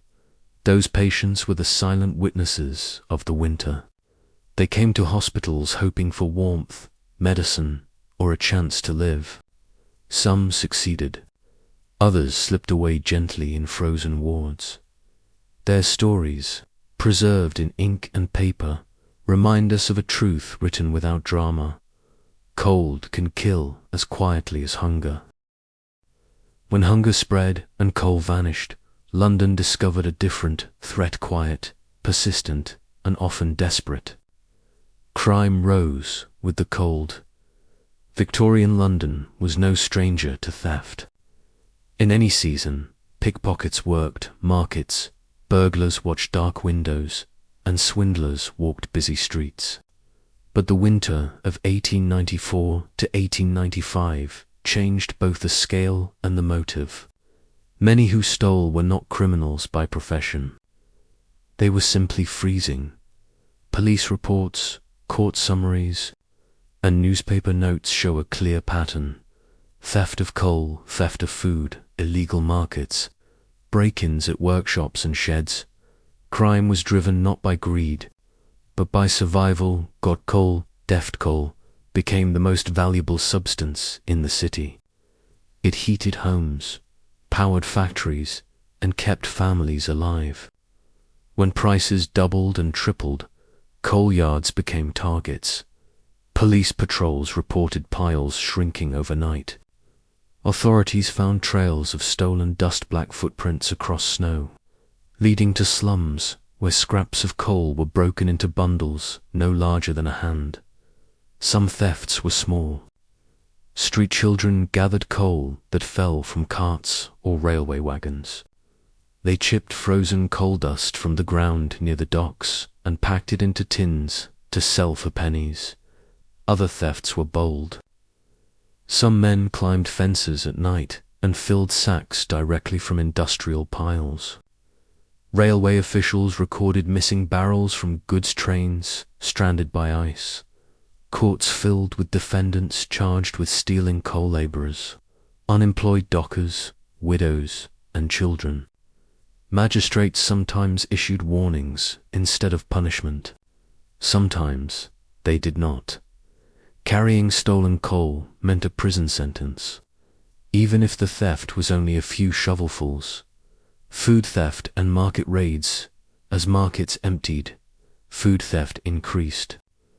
Cold weather destroyed produce. Docks held back ships. Bakers worked slowly because ovens lacked fuel. Police in Whitechapel recorded thefts of bread from carts. In Deptford, a grocer chased away youths, stealing potatoes from crates outside his shop. Butchers kept meat behind locked doors. Some thefts were organized. In the London docks, groups attempted to break into warehouses where tea, flour, and grain were stored. Police prevented most attempts, but not all. A few successful raids fed families and fueled a small black market. The black market in the freezer-legal trade expanded during the winter. Anything warm or edible had value. Coal sold in secret alleys. Meat from stolen livestock appeared in back streets. Bread sold at night to avoid police. Newspapers printed short notices. Coal seller arrested in Spitalfields. No proof of purchase. Meat found in yard. Suspected stolen. Much of this trade was. A man who bought stolen coal could heat his children's room for a night. A woman who bought cheap bread fed her household. Police knew this, but the law did not bend for hunger. Break-dash-ins and burglary code changed the nature of burglary. Thieves did not always take valuables. Many took shoes, blankets, coats, or tools. Some broke into workshops only to steal wood to burn. In Lambeth and Shoreditch, carpenters' sheds were raided for planks and scrap. Small shopkeepers, already struggling, boarded up windows and slept behind counters. Night watchmen patrolled markets. Police lanterns moved along frozen streets. Theft did not stop at property. Some broke into stables to steal feed. Grain was as scarce as bread. Others stole leather, which could be traded, burned, or sold. Victorian courts recorded sentencing that winter with an unusual frequency for stealing goods of small value. Rumors and superstition and harsh winters, fear grows quickly. Rumors spread through neighborhoods that criminals used the fog as cover, that gangs roamed the docks, that bodies lay buried under snow. Most rumors were exaggerated. A few had truth. Police reports mentioned midnight prowlers in factory districts. Parish newsletters warned residents to lock doors despite the cold. Lodging houses barred windows to keep out both frost and thieves. There were also superstitions. Some Londoners believed the river ice carried bad omens. Others feared ice ghosts, stories retold from earlier frost fairs of people who vanished beneath the Thames. Newspapers did not print these tales. They lived in whispered conversations on dark streets, cold changes. Imagination, the police in the Freeze, the Metropolitan Police and City of London Police, patrolled on foot through snow and black ice. Their uniforms were heavy and stiff with cold. Breathing became painful on night shifts. Most patrolled with lanterns. Some used dogs. All were instructed to watch coal yards, wharves, and markets. Police records from January 1895 show a spike in arrests for petty theft, but they also show caution. Some officers escorted homeless men to shelters rather than jail. Others ignored children collecting fallen coal. Yet when burglary or assault occurred, the law was firm. Silent crimes, not all wrongdoing was violent. Some were quiet acts of desperation, breaking open private coal bins, taking milk bottles left on steps, stealing laundry, drying outdoors, cutting horse blankets for warmth. Press rarely sensationalized such acts. Stories appeared as single lines in small columns. Without names or drama, only those arrested appeared in the public record. The courts, during winter magistrates, saw the consequences of the freeze every day. Newspaper summaries from police courts show defendants pleading hunger or cold. Some sentences were reduced. Others remained strict. A man who stole a loaf of bread might receive a week of hard labor. A woman who took a neighbor's coal could be imprisoned for a month. Judges repeated a common refrain: there can be no excuse for theft. But many Victorians disagreed. Letters to editors argued that hunger was not a crime. Some charity workers protested harsh sentencing for children caught with scraps of food. Still, the law remained the law. The fear of disordered authorities worried not only about theft, but about what hunger could become. Britain feared riots. Memories of earlier food uprisings lingered in the public mind. To prevent panic, local boards organized relief work, distributed bread, and opened warming rooms. Their goal was practical: keep the poor alive long enough to avoid unrest. The fear never turned real. London's population stayed largely orderly. Desperation remained quiet, not violent. This calm itself was remarkable, the human side of crime for historians. What stands out is not the number of crimes, but their nature. Most thefts were small: bread, potatoes, wood, coal, dust. Objects that could be eaten or burned. Crime was survival. In some records, Police officers testified that defendants appeared hungry, shivering, or ill. Some magistrates fined them pennies instead of sending them to prison. Others dismissed charges when witnesses refused to condemn a starving thief. There were no famous criminals that winter, no legendary gangs, just ordinary people pushed to extremes. Spring ends the season of theft. When the thaw came, crime fell. Coal returned. Food returned. Ships reached the docks. Police reports show a swift decline in arrests for theft of coal and food. The black market dissolved quietly. Some stolen goods were never traced. Some thieves were never caught. Few spoke of the winter afterward. Survival left little room for stories. What remains in the records the evidence of winter crime survives in police. Ledgers, court minutes, parish notices, short newspaper reports, prison registers. Their language was plain. Stole potatoes. Took coal worth sixpence. Arrested for breaking into a shed. But behind the ink lies meaning that every theft was a sign of hunger. Every arrest was a measure of desperation. Every sentence was a reminder that the law did not change for cold. A city tested, but not broken. The winter revealed the limits of law and the endurance of a city under strain. Despite hunger, there were no mass uprisings. Despite theft, London did not fall into chaos. Instead, it struggled, quietly and painfully, through the ice. In the end, the crimes of the winter were not stories of villains. They were stories of survival of people trying to keep warm, trying to eat, trying to live another day. When spring arrived, snow melted into the gutters. Ice slid back into the river, and the city returned to its laws, its routines, and its silence. But in the memories of those who endured the winter, crime was not a threat. It was a symptom, a sign of what cold does when a city runs out of fire. The winter did not spare anyone, not even the wealthy. But for the upper class of Victorian London, the experience of the freeze was profoundly different. Where the poor lined up for bread and coal, the wealthy fought the cold with money, servants, and privilege. Yet even they discovered that London in 1894 to 1895 was not a city that could be fully insulated from nature, private. Coal wagons and warmed rooms. Coal meant survival, and the rich bought it in bulk.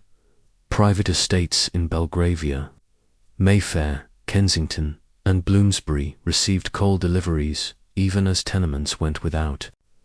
Wealthy families ordered wagons directly from coal merchants, paying double or triple standard prices to guarantee supply.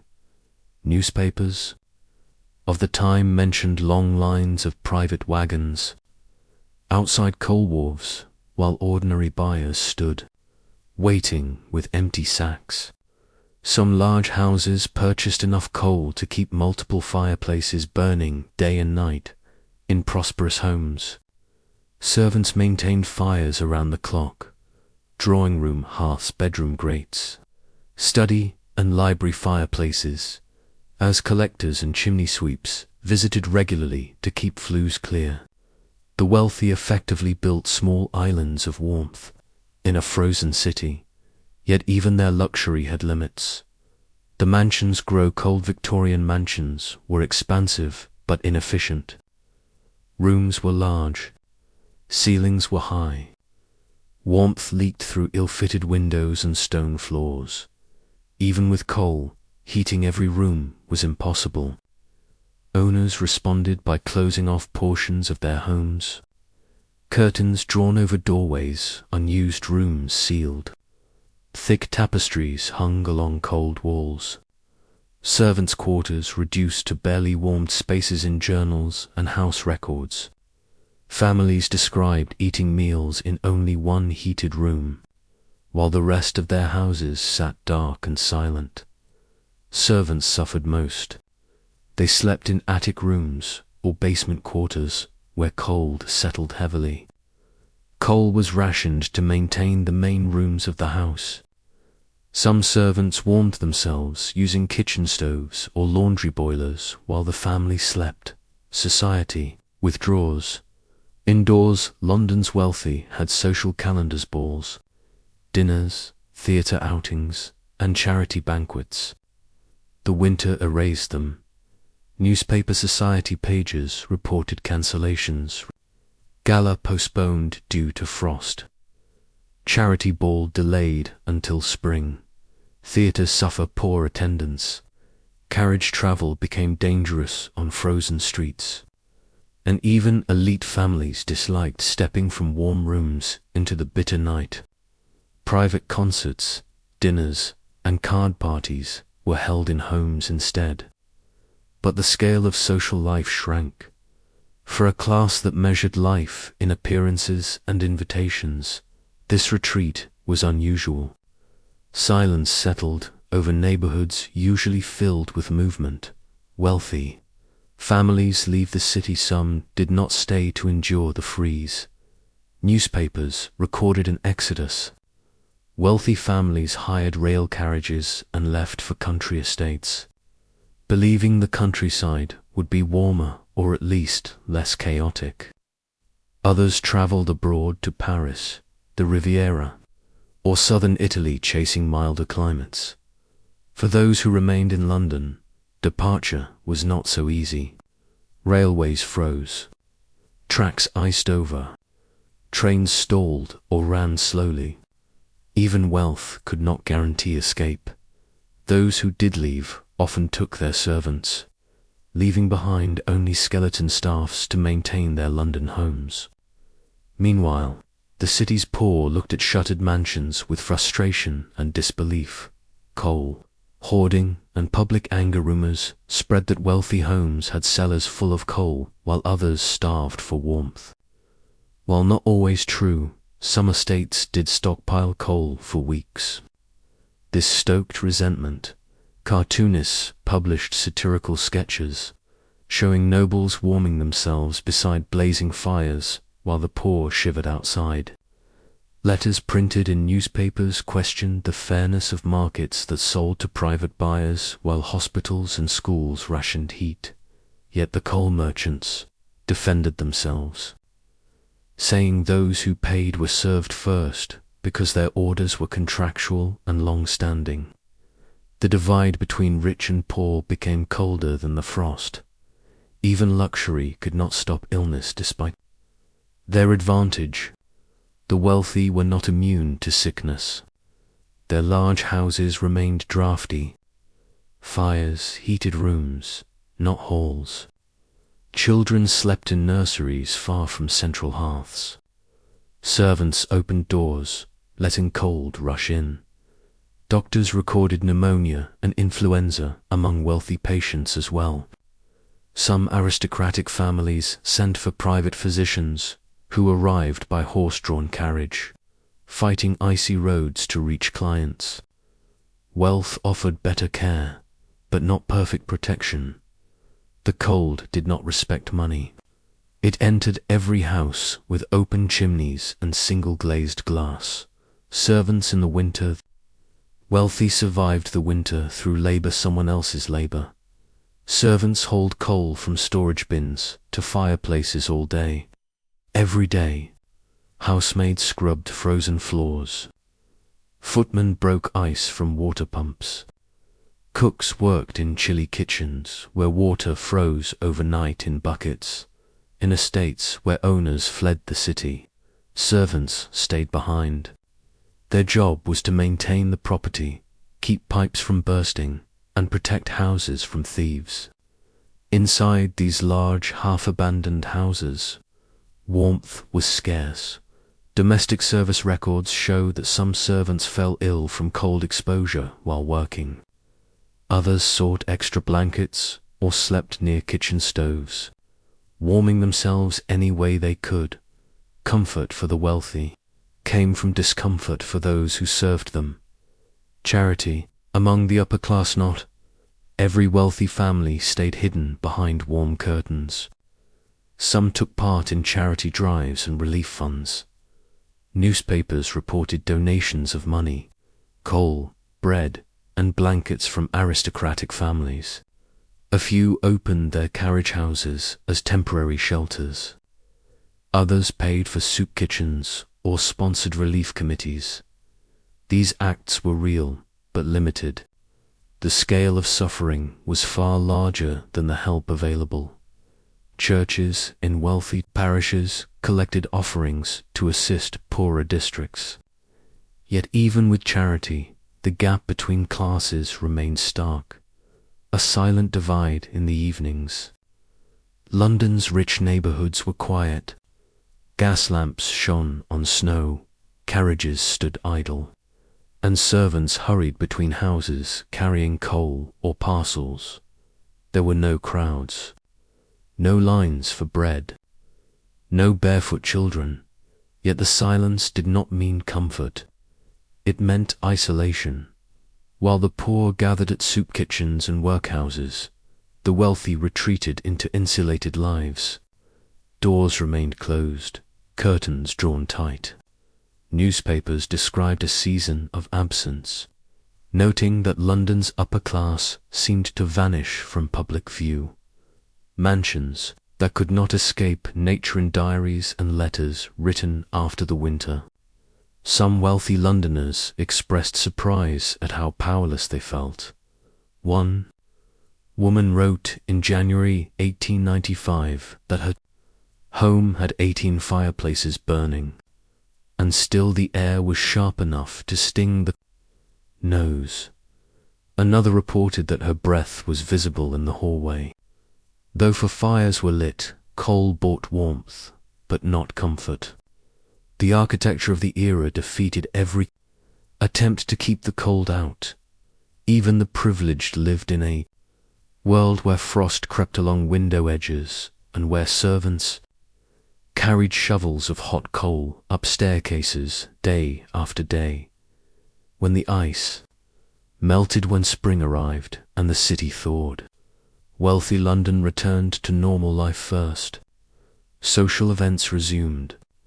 Carriages appeared on the streets. Theatres reopened. Visitors returned from abroad. For many, the winter became a brief hardship, discussed afterward with a tone of inconvenience rather than tragedy, yet not all forgot. Some upper-class writers and reformers later used their winter experiences to argue for better support of the poor. Having seen firsthand how fragile comfort was in the face of nature, the freeze had revealed something. Uncomfortable, money could buy coal and food. It could hire servants. It could secure doctors, but it could not hold back the cold. A division frozen into history, the winter showed London's two realities side by side. The poor begged for bread and fire. The rich retreated behind locked doors. Both shivered. Both suffered, but only one group faced starvation, frostbite, and death. In the grand houses of London, fireplaces burned bright. Outside, smoke rose from chimneys while the streets stayed frozen and silent. The winter tested everyone. But survival was easier for those who had the luxury of warmth. The winter of 1894 to 1895 is remembered for starvation, hunger, and cold. Yet beneath the hardship, something else emerged. Quiet, determined acts of compassion. The city had frozen, but it had not lost its humanity.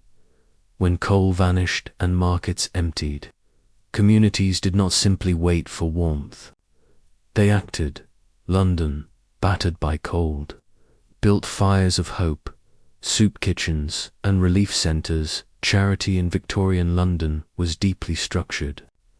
Missions, churches, and philanthropic societies existed in every borough. When the cold struck, they moved swiftly. The Salvation Army opened soup kitchens across the East End, lines wrapped around corners. Men, women and children arrived with tin cups, mugs, and even jars. For many, it was their only meal of the day. Newspapers printed notices. Free soup served daily. Whitechapel Road. Hot meals for the needy. Poplar Mission. Food distributed at Bishopsgate Church Hall. The meals were simple broth with small pieces of meat or vegetables, distributed in metal ladles, but they offered warmth and nourishment. Some missions provided bread alongside soup. Others served tea, especially for children. The Mansion House Relief Committee organized large-scale food distribution, funded partly by public donations. Wealthy citizens contributed money. Volunteers contributed time. Some grocers and bakers donated what they could, knowing their own stock might spoil in the cold. Even factory owners, unable to run their machines, opened sheds and storage buildings as feeding stations.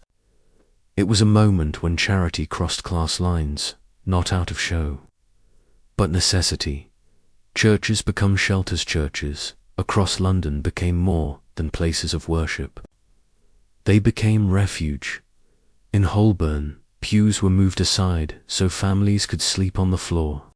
In Lambeth, parish halls turned into dormitories, heated by coal stoves, paid for with charitable funds. In Hackney and Bethnal Green, clergy opened vestries at night, offering blankets to anyone who entered. Not every church had resources. Some could not afford heat. Still, they opened doors, letting the homeless sleep out of the wind. Parish records describe bodies lined up on stone floors, wrapped in donated shawls and coats. Children slept beside their parents. Elders rested near stoves, slowly warming hands frozen from days outside. Clergy did not preach. They served soup, boiled water, and wrote lists of families needing bread or coal. Religion, in these weeks, was measured not in sermons, but survival. Public fires throughout the city. Local vestries and borough councils ordered fires to be lit in public places.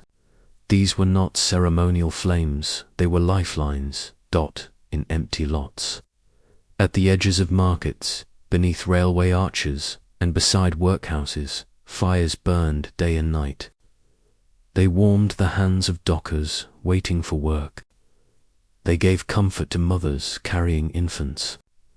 They kept elderly men from freezing as they walked the streets.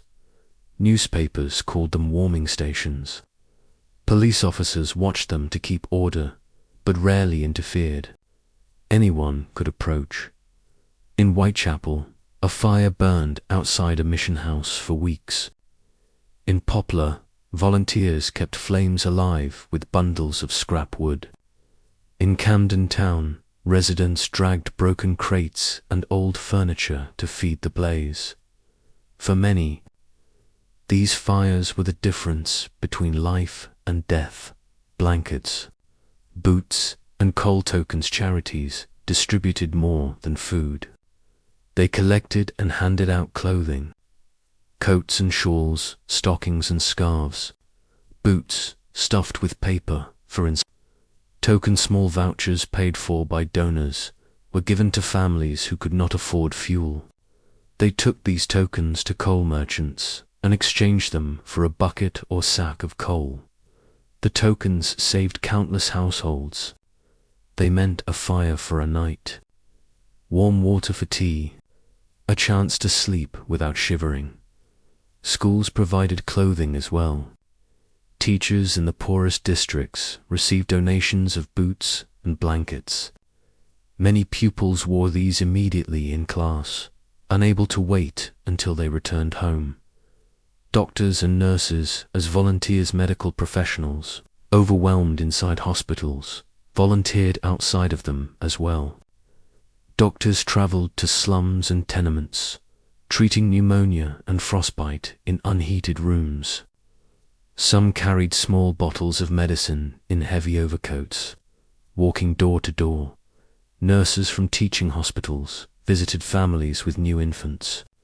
They taught mothers how to wrap babies safely and shared donated blankets when available. These acts were rarely recorded in newspapers. Instead, they appear in letters, diaries, and museum archives, small glimpses of personal sacrifice. The role of women's societies, women, as charitable organizations, became crucial lifelines. The London Charity Organisation Society, the East End Mothers' Home, and various parish women's groups raised money, sewed blankets, distributed clothing, and visited sick families in the coldest districts. Some organizations gave out bread tickets, small printed slips that could be exchanged at bakeries without cash. Others paid rent for families on the brink of eviction. Historian accounts note that many women walked long distances through snow to bring food to isolated households. Their work rarely appeared in public record, but their impact was immense. Ordinary people saving one another. Some of the most powerful acts of kindness came not from institutions, but from ordinary neighbors. When a family had a little coal, they shared it. When someone received bread, they cut it into smaller pieces. When a child found scraps of wood, they brought them to the oldest person on the street. Cab drivers picked up passengers stranded in the cold and refused payment. Shopkeepers extended credit, knowing they might never be repaid. Factory workers pooled coins to help sick co-workers. In lodging houses, strangers slept, crowded together for body warmth. The strong sat near the doors to block drafts. The sick were moved closer to the fire. These decisions were made silently. Without instruction, the winter revealed the quiet courage of London's poor. Rescuers on the ice when the Thames froze. People walked across it, sometimes at great risk. Police and watermen patrolled the riverbanks, pulling people to safety when ice cracked.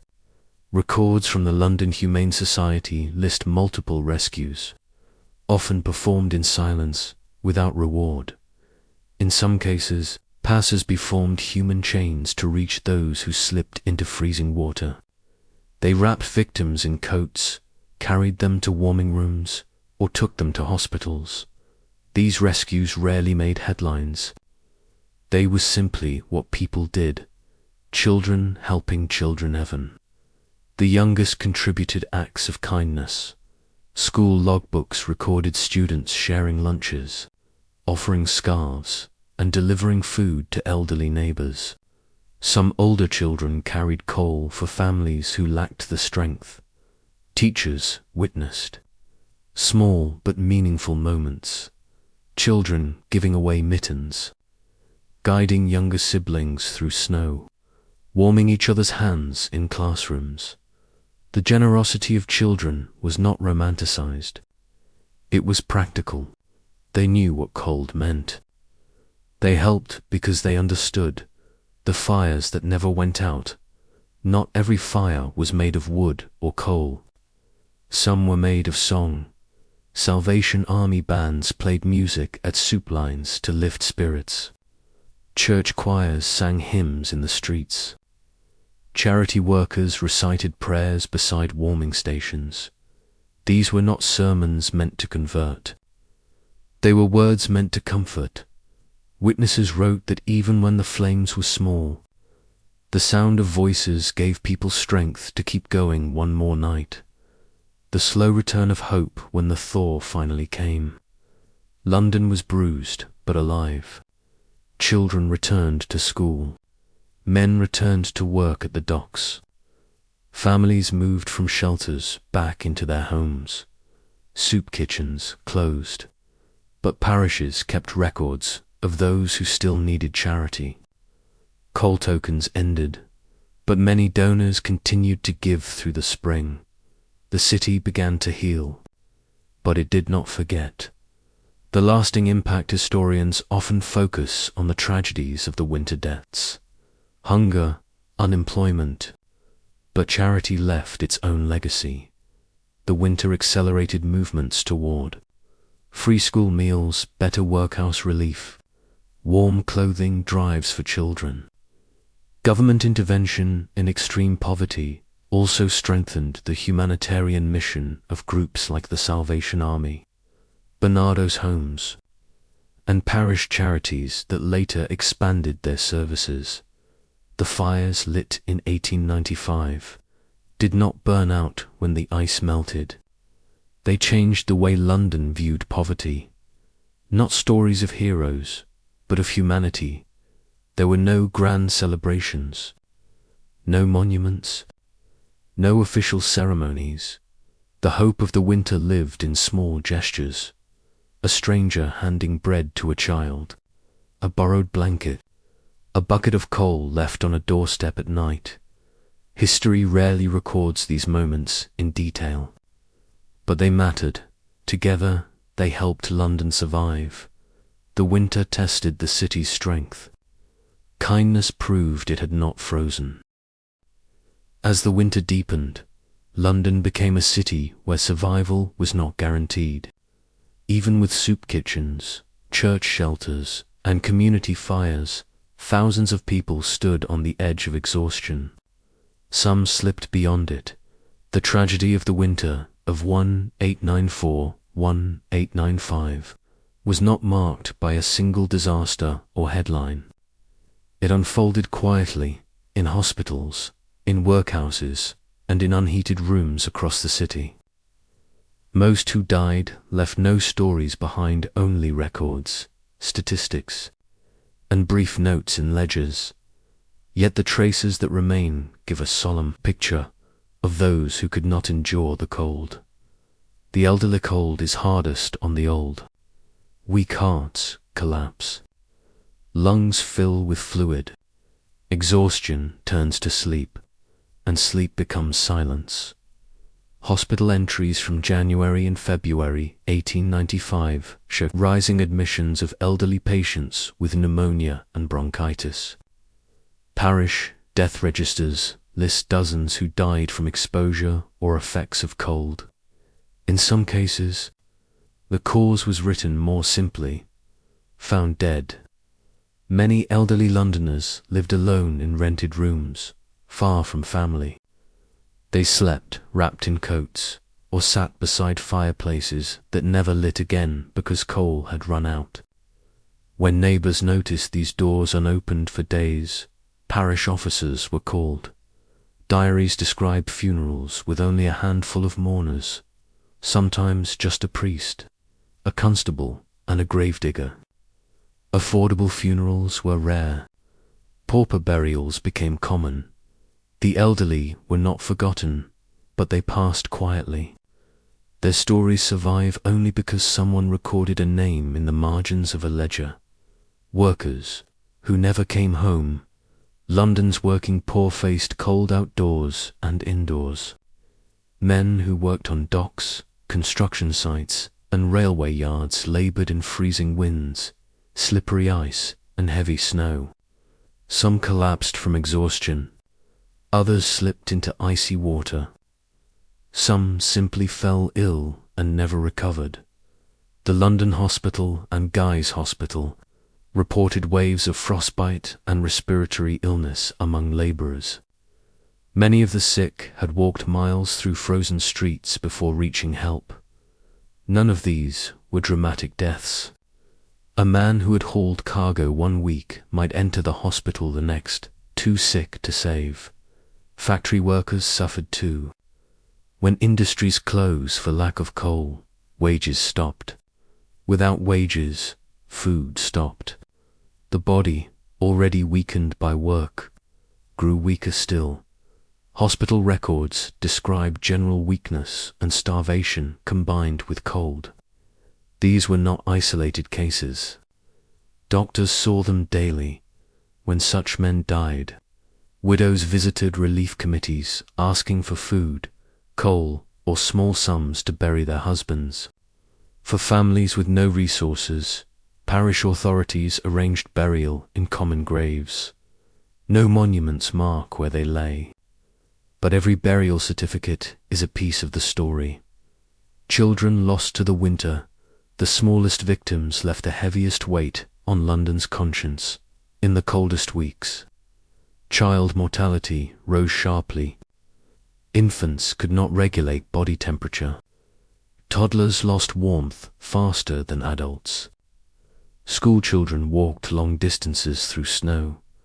The Times, the Standard, and other newspapers reported cases of children found unconscious outdoors, carried into warm rooms, and pronounced dead.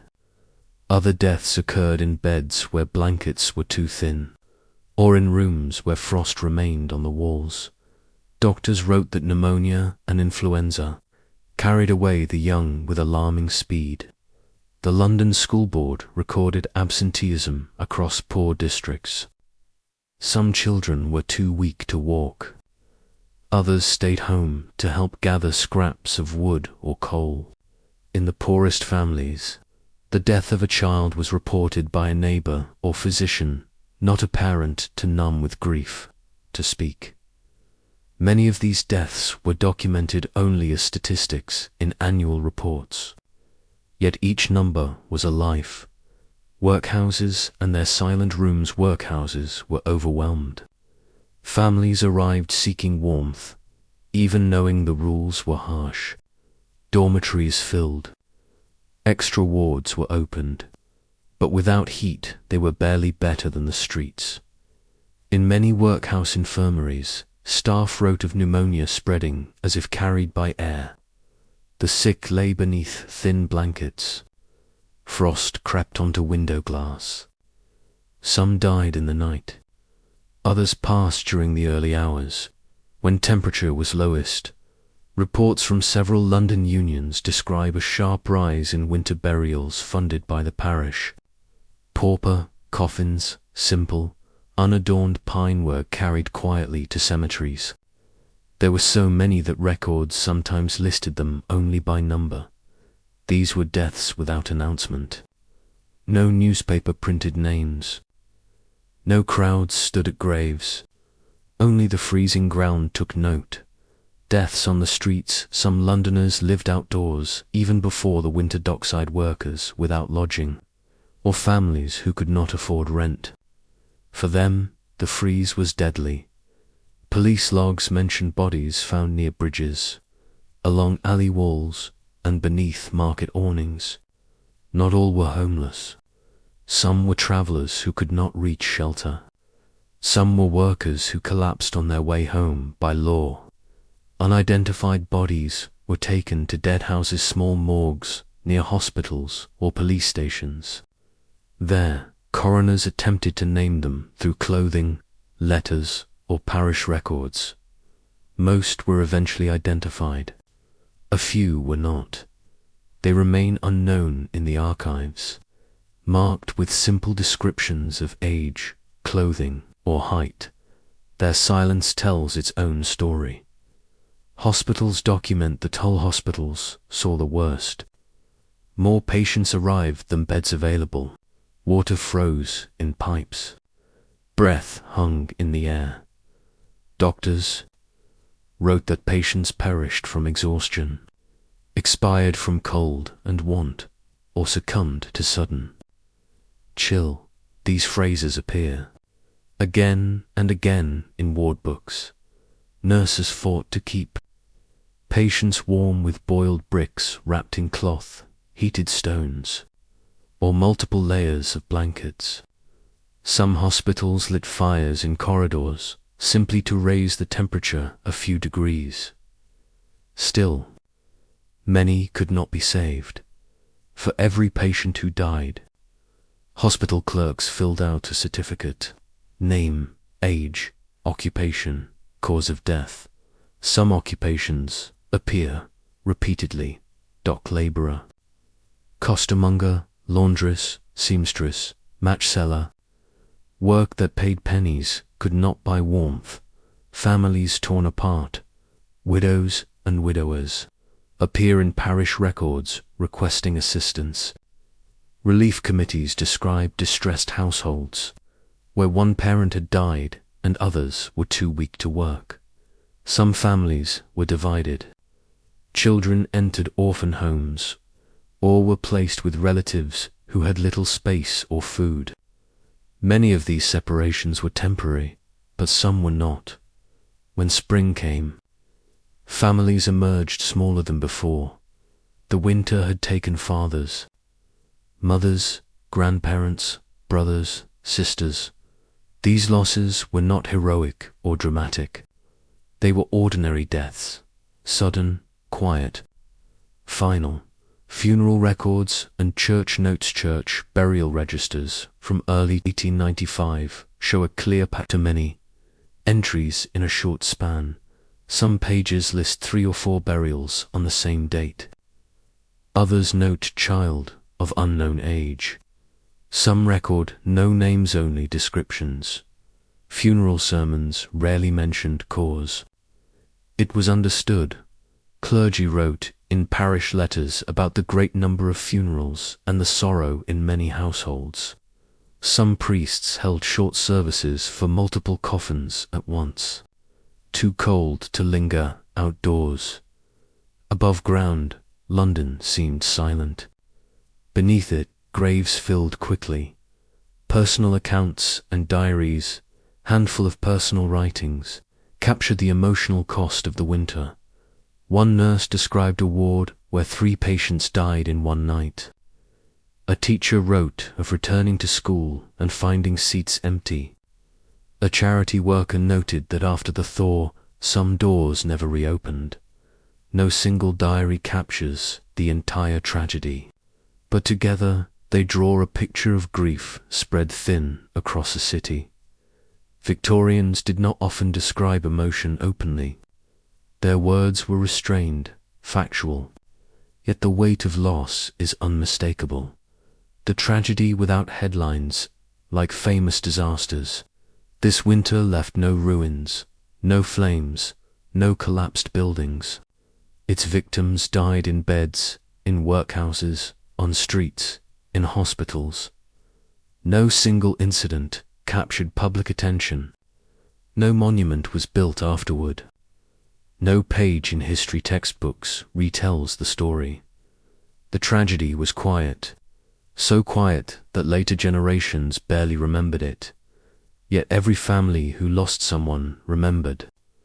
Every parish that buried dozens remembered. Every doctor who watched a patient freeze remembered. History does not forget.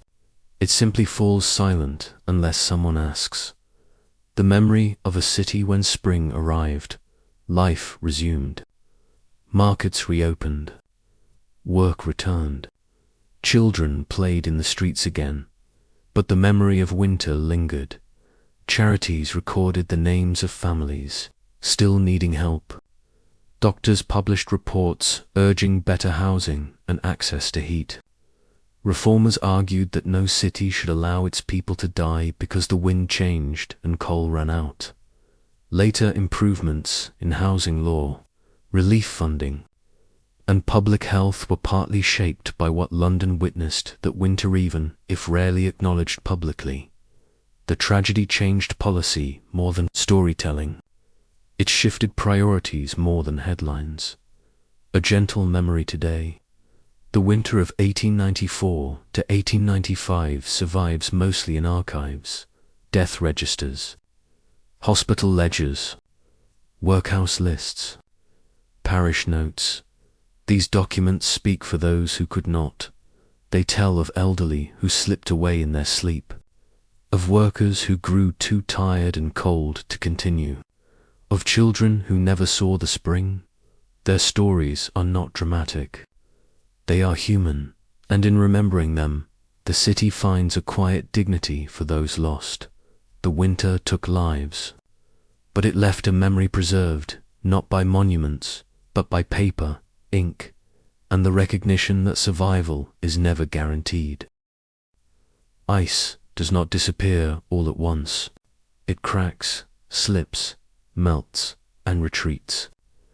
That is how the winter of 1894 to 1895 finally loosened its grip on London after weeks of bitter cold.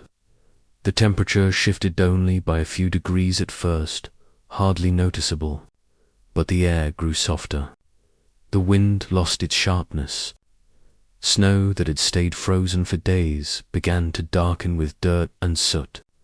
What had been crisp and silent slowly dissolved into slush and mud. This was the beginning of the thaw.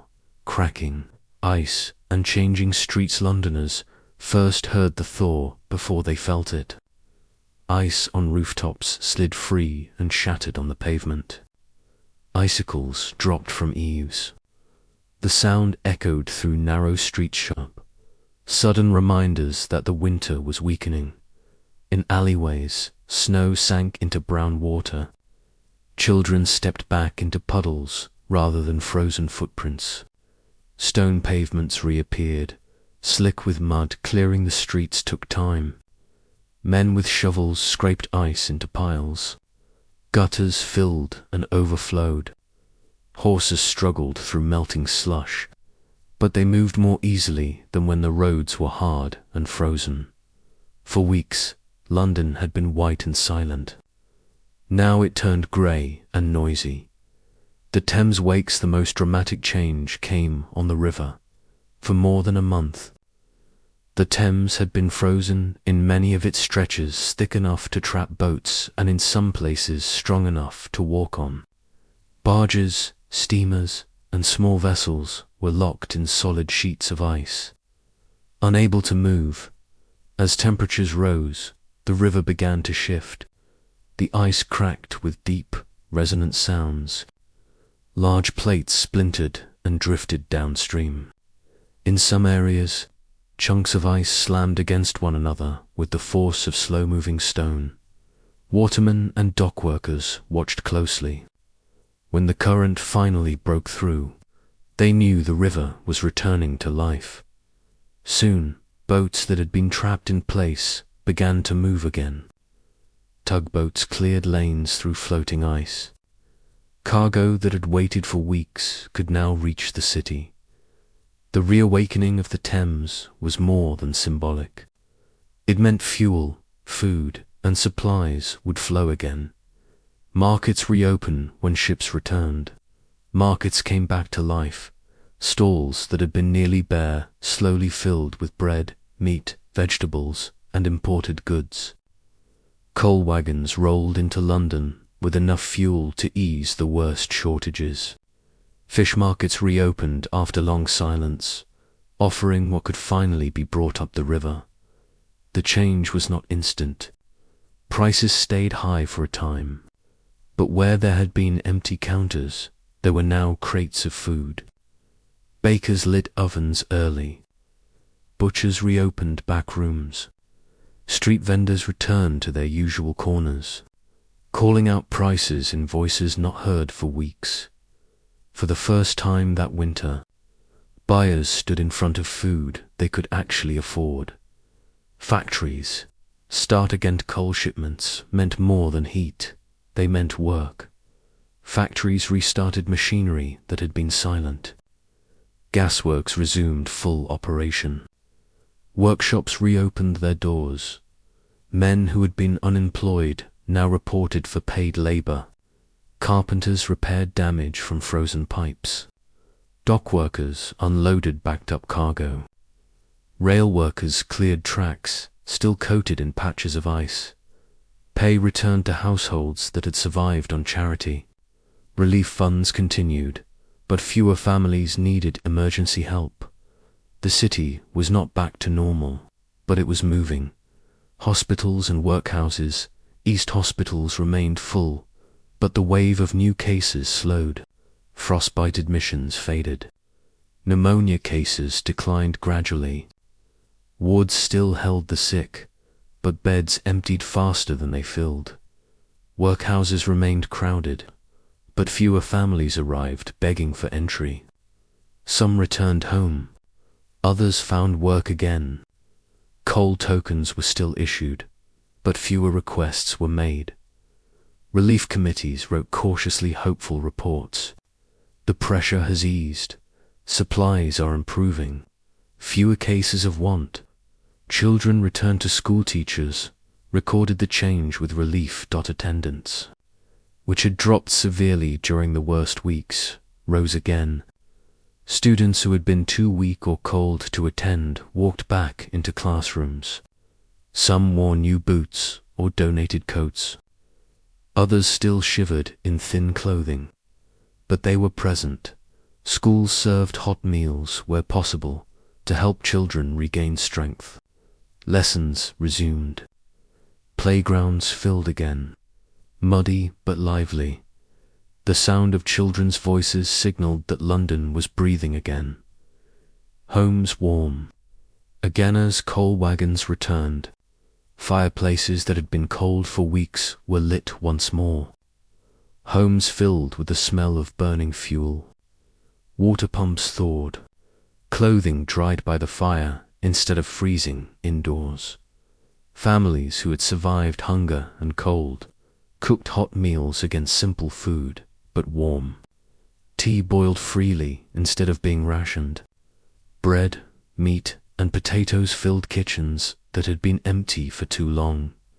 Some households used only a little coal at first, still afraid of shortages, but the fear gradually faded, for many. Warmth felt unbelievable after so much cold. Grief beneath the relief the thaw brought hope, but not celebration. Families who had lost relatives did not forget. Chairs were empty at tables. Beds were unused. Neighbors spoke softly about those who had not lived to see spring. Funerals continued in the melting. Churchyards' burials delayed by frozen ground. Some coffins had waited in vaults until the earth softened enough to dig graves. Hope returned, but grief stayed close. A gentle return of normal life as weeks passed. London regained rhythm. Bells rang in churches. Streetcars resumed full routes. Newspapers shifted from reporting cold and hunger to politics, trade, and society events. Theatres reopened. Shops filled. Factories produced. The city was not triumphant. It was simply breathing again. There were no parades, no official announcements, no grand speeches. The thaw was a quiet restoration, a slow, practical return to ordinary life. After suffering in silence, London recovered in silence. What the thaw left behind, the winter changed. London in small but lasting ways. Some families kept coal in storage for the first time. Some parishes continued food programs into the spring. Charities strengthened their networks, knowing another harsh season could come. Doctors urged improvements in housing. Activists pushed for better relief systems. Social reformers argued that no city of wealth should allow people to starve because of cold. The winter did not break London, but it revealed the weakness of a city built on great wealth and deep poverty. A hopeful reset. Mud replaced snow. Water replaced ice. Ships replaced silence, and little by little, warmth replaced fear. Children played in the streets. Workers went to jobs. Families cooked hot meals. Fireplaces glowed in homes that had been dark for too long. The thaw was not dramatic. It was gentle, like waking from a long sleep. London did not celebrate victory. It exhaled survival was enough. When the ice melted and the streets returned to mud and movement, London carried on. Coal wagons rolled across the city. Factories powered their machines, and ships filled the Thames with the noise of trade. Work resumed. Normal life returned. But beneath that surface, winter had exposed something uncomfortable, something the city did not want to examine too closely. The winter of 1894-1895 revealed poverty not as an abstract problem, not as an occasional tragedy, but as a vast and permanent part of London's structure. It showed that the nation's capital, the wealthiest city in the world, was only as strong as its coldest weeks, and those weeks had shown terrible weakness. A city built on unequal fire coal was the perfect symbol of London. The rich had mountains of it. The poor had none. The wealthy heated many rooms. The poor shivered in one. During the freeze, this inequality stopped being hidden behind social custom or polite manners. It was visible in every chimney, every boarded window, every line outside soup kitchens. Parliament took notice. Editorials struck harsh tones. Letters from citizens asked the same question: how can thousands freeze in a city that shines with wealth? There was no easy answer. Failed systems, exposed for decades. London's response to poverty rested on old Victorian structures, private charity, workhouses, and the poor law. The winter proved how fragile those systems were. Workhouses overflowed. They were designed to deter people, not help them. But when families begged for entry, the system bent and nearly broke. They were never meant to handle mass need. Charities ran out of food. Philanthropy provided relief, but charity alone could not feed a city in crisis. Donations filled some gaps, but not all. Coal distribution was chaotic. There were no protections for the poor in the fuel market. Prices rose freely. Hoarding went unpunished. Workers froze while wealthy households filled coal stores. For the first time, newspapers printed the idea that survival should not depend on charity or luck, but on policy. The push for housing reform did not strike every home equally. In wealthy districts, even a half-warm room was a shelter. In the slums, houses were thin-walled, uninsulated, damp, and overcrowded. Doctors had long warned about London's housing. The winter made those warnings undeniable. Reformers demanded stronger building regulations, better ventilation, insulation against cold and damp. Government oversight of slum landlords. Medical officers of health published reports linking freezing homes to pneumonia, influenza, and childhood deaths. Some argued that proper housing was as important as medicine. In later years, improvements in ventilation, sanitation, and building standards were partly shaped by the shock of this winter. The changes were slow, but the seed was planted. School meals and children's welfare. The hardships suffered by children during the freeze influenced early discussions about school meals and clothing programs. Teachers and inspectors saw hunger daily. They saw children collapse in classrooms or show up without boots. They saw students too weak to learn. Some schools quietly began serving warm meals using donated funds. Others distributed donated shoes and coats, reports sent to government. Committees later cited that winter as evidence. Poverty was harming education. Within the next decades, laws slowly emerged to provide school meals and medical inspections. The progress was gradual, but it grew from moments when teachers realized charity was not enough.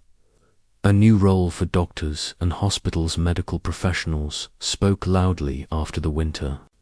They wrote in journals, newspapers, and public reports about the connection between cold, damp homes and preventable death. Doctors urged better access to heat, improved hospital funding, expanded public health services. Emergency medical relief during extreme weather. Their influence helped strengthen the field of public health in Britain. The winter showed that medicine was not only about treatment, it was about environment. Housing and prevention, emergency relief changes. Charities and local officials met in the spring to discuss what had broken and what must change. Some boroughs created winter relief committees that kept emergency coal or food reserves. Others built warming rooms designed to open quickly during future freezes. Church leaders kept lists of vulnerable families to contact first if temperatures dropped again. Private donors pledged yearly contributions to relief funds. It was small progress, but meaningful. The winter had proven that relying on kindness alone was not enough. Systems needed structure, planning, and coordination. Why the story faded for all its impact. The winter of 1894 to 1895 quietly slipped out of public memory. There were reasons. No dramatic headline. It was a slow tragedy, not a singular event. There was no explosion, fire, or shipwreck to define the moment. No famous victims. The dead were workers, children, and the elderly, ordinary people, not public figures. London grew quickly afterward. New industries, growing suburbs, and modern technology overshadowed the memory of hardship. Victorian society disliked admitting failure. The idea that the greatest city in the world had let its poorest freeze was uncomfortable. Silence hid embarrassment as the years passed. The winter became a footnote acknowledged by scholars and reformers, but rarely retold to the public. A lesson in fragility, yet history did not forget entirely. For those who recorded it, doctors, teachers, clergy, hospital workers, social reformers, the winter proved a simple truth. A city is only as strong as the people it protects. Whenever the temperature dropped in later decades, London prepared more quickly. Workhouses stocked blankets. Charities stored food. Coal regulations tightened. Local governments opened warming centers sooner. People remembered, even if history books did not dot the quiet legacy. The winter did not spark a revolution. It did not instantly change policy, but it altered attitudes. Poverty was no longer seen as a personal failing. It was seen as a human condition shaped by environment, employment, housing, and access to heat. Doctors, teachers, and reformers used the memory of that winter to push for change that would come gradually through the early 20th century, when Britain eventually built wider welfare systems and employment insurance.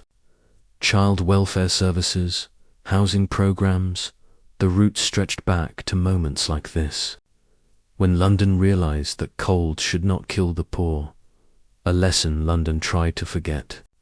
But couldn't. Winter ended, streets thawed, and life moved on. But the memory lived quietly, in parish records, in hospital reports, in relief committee minutes, in statistics printed at the back of government papers. Document carried the same message that the poorest suffered most, and that survival should not depend on charity alone. The winter of 1894 to 1895 does not appear in many history lessons, and few Londoners today know its name. Yet it shaped the city more deeply than the silence suggests. It reminded London what cold could do, and what compassion must do.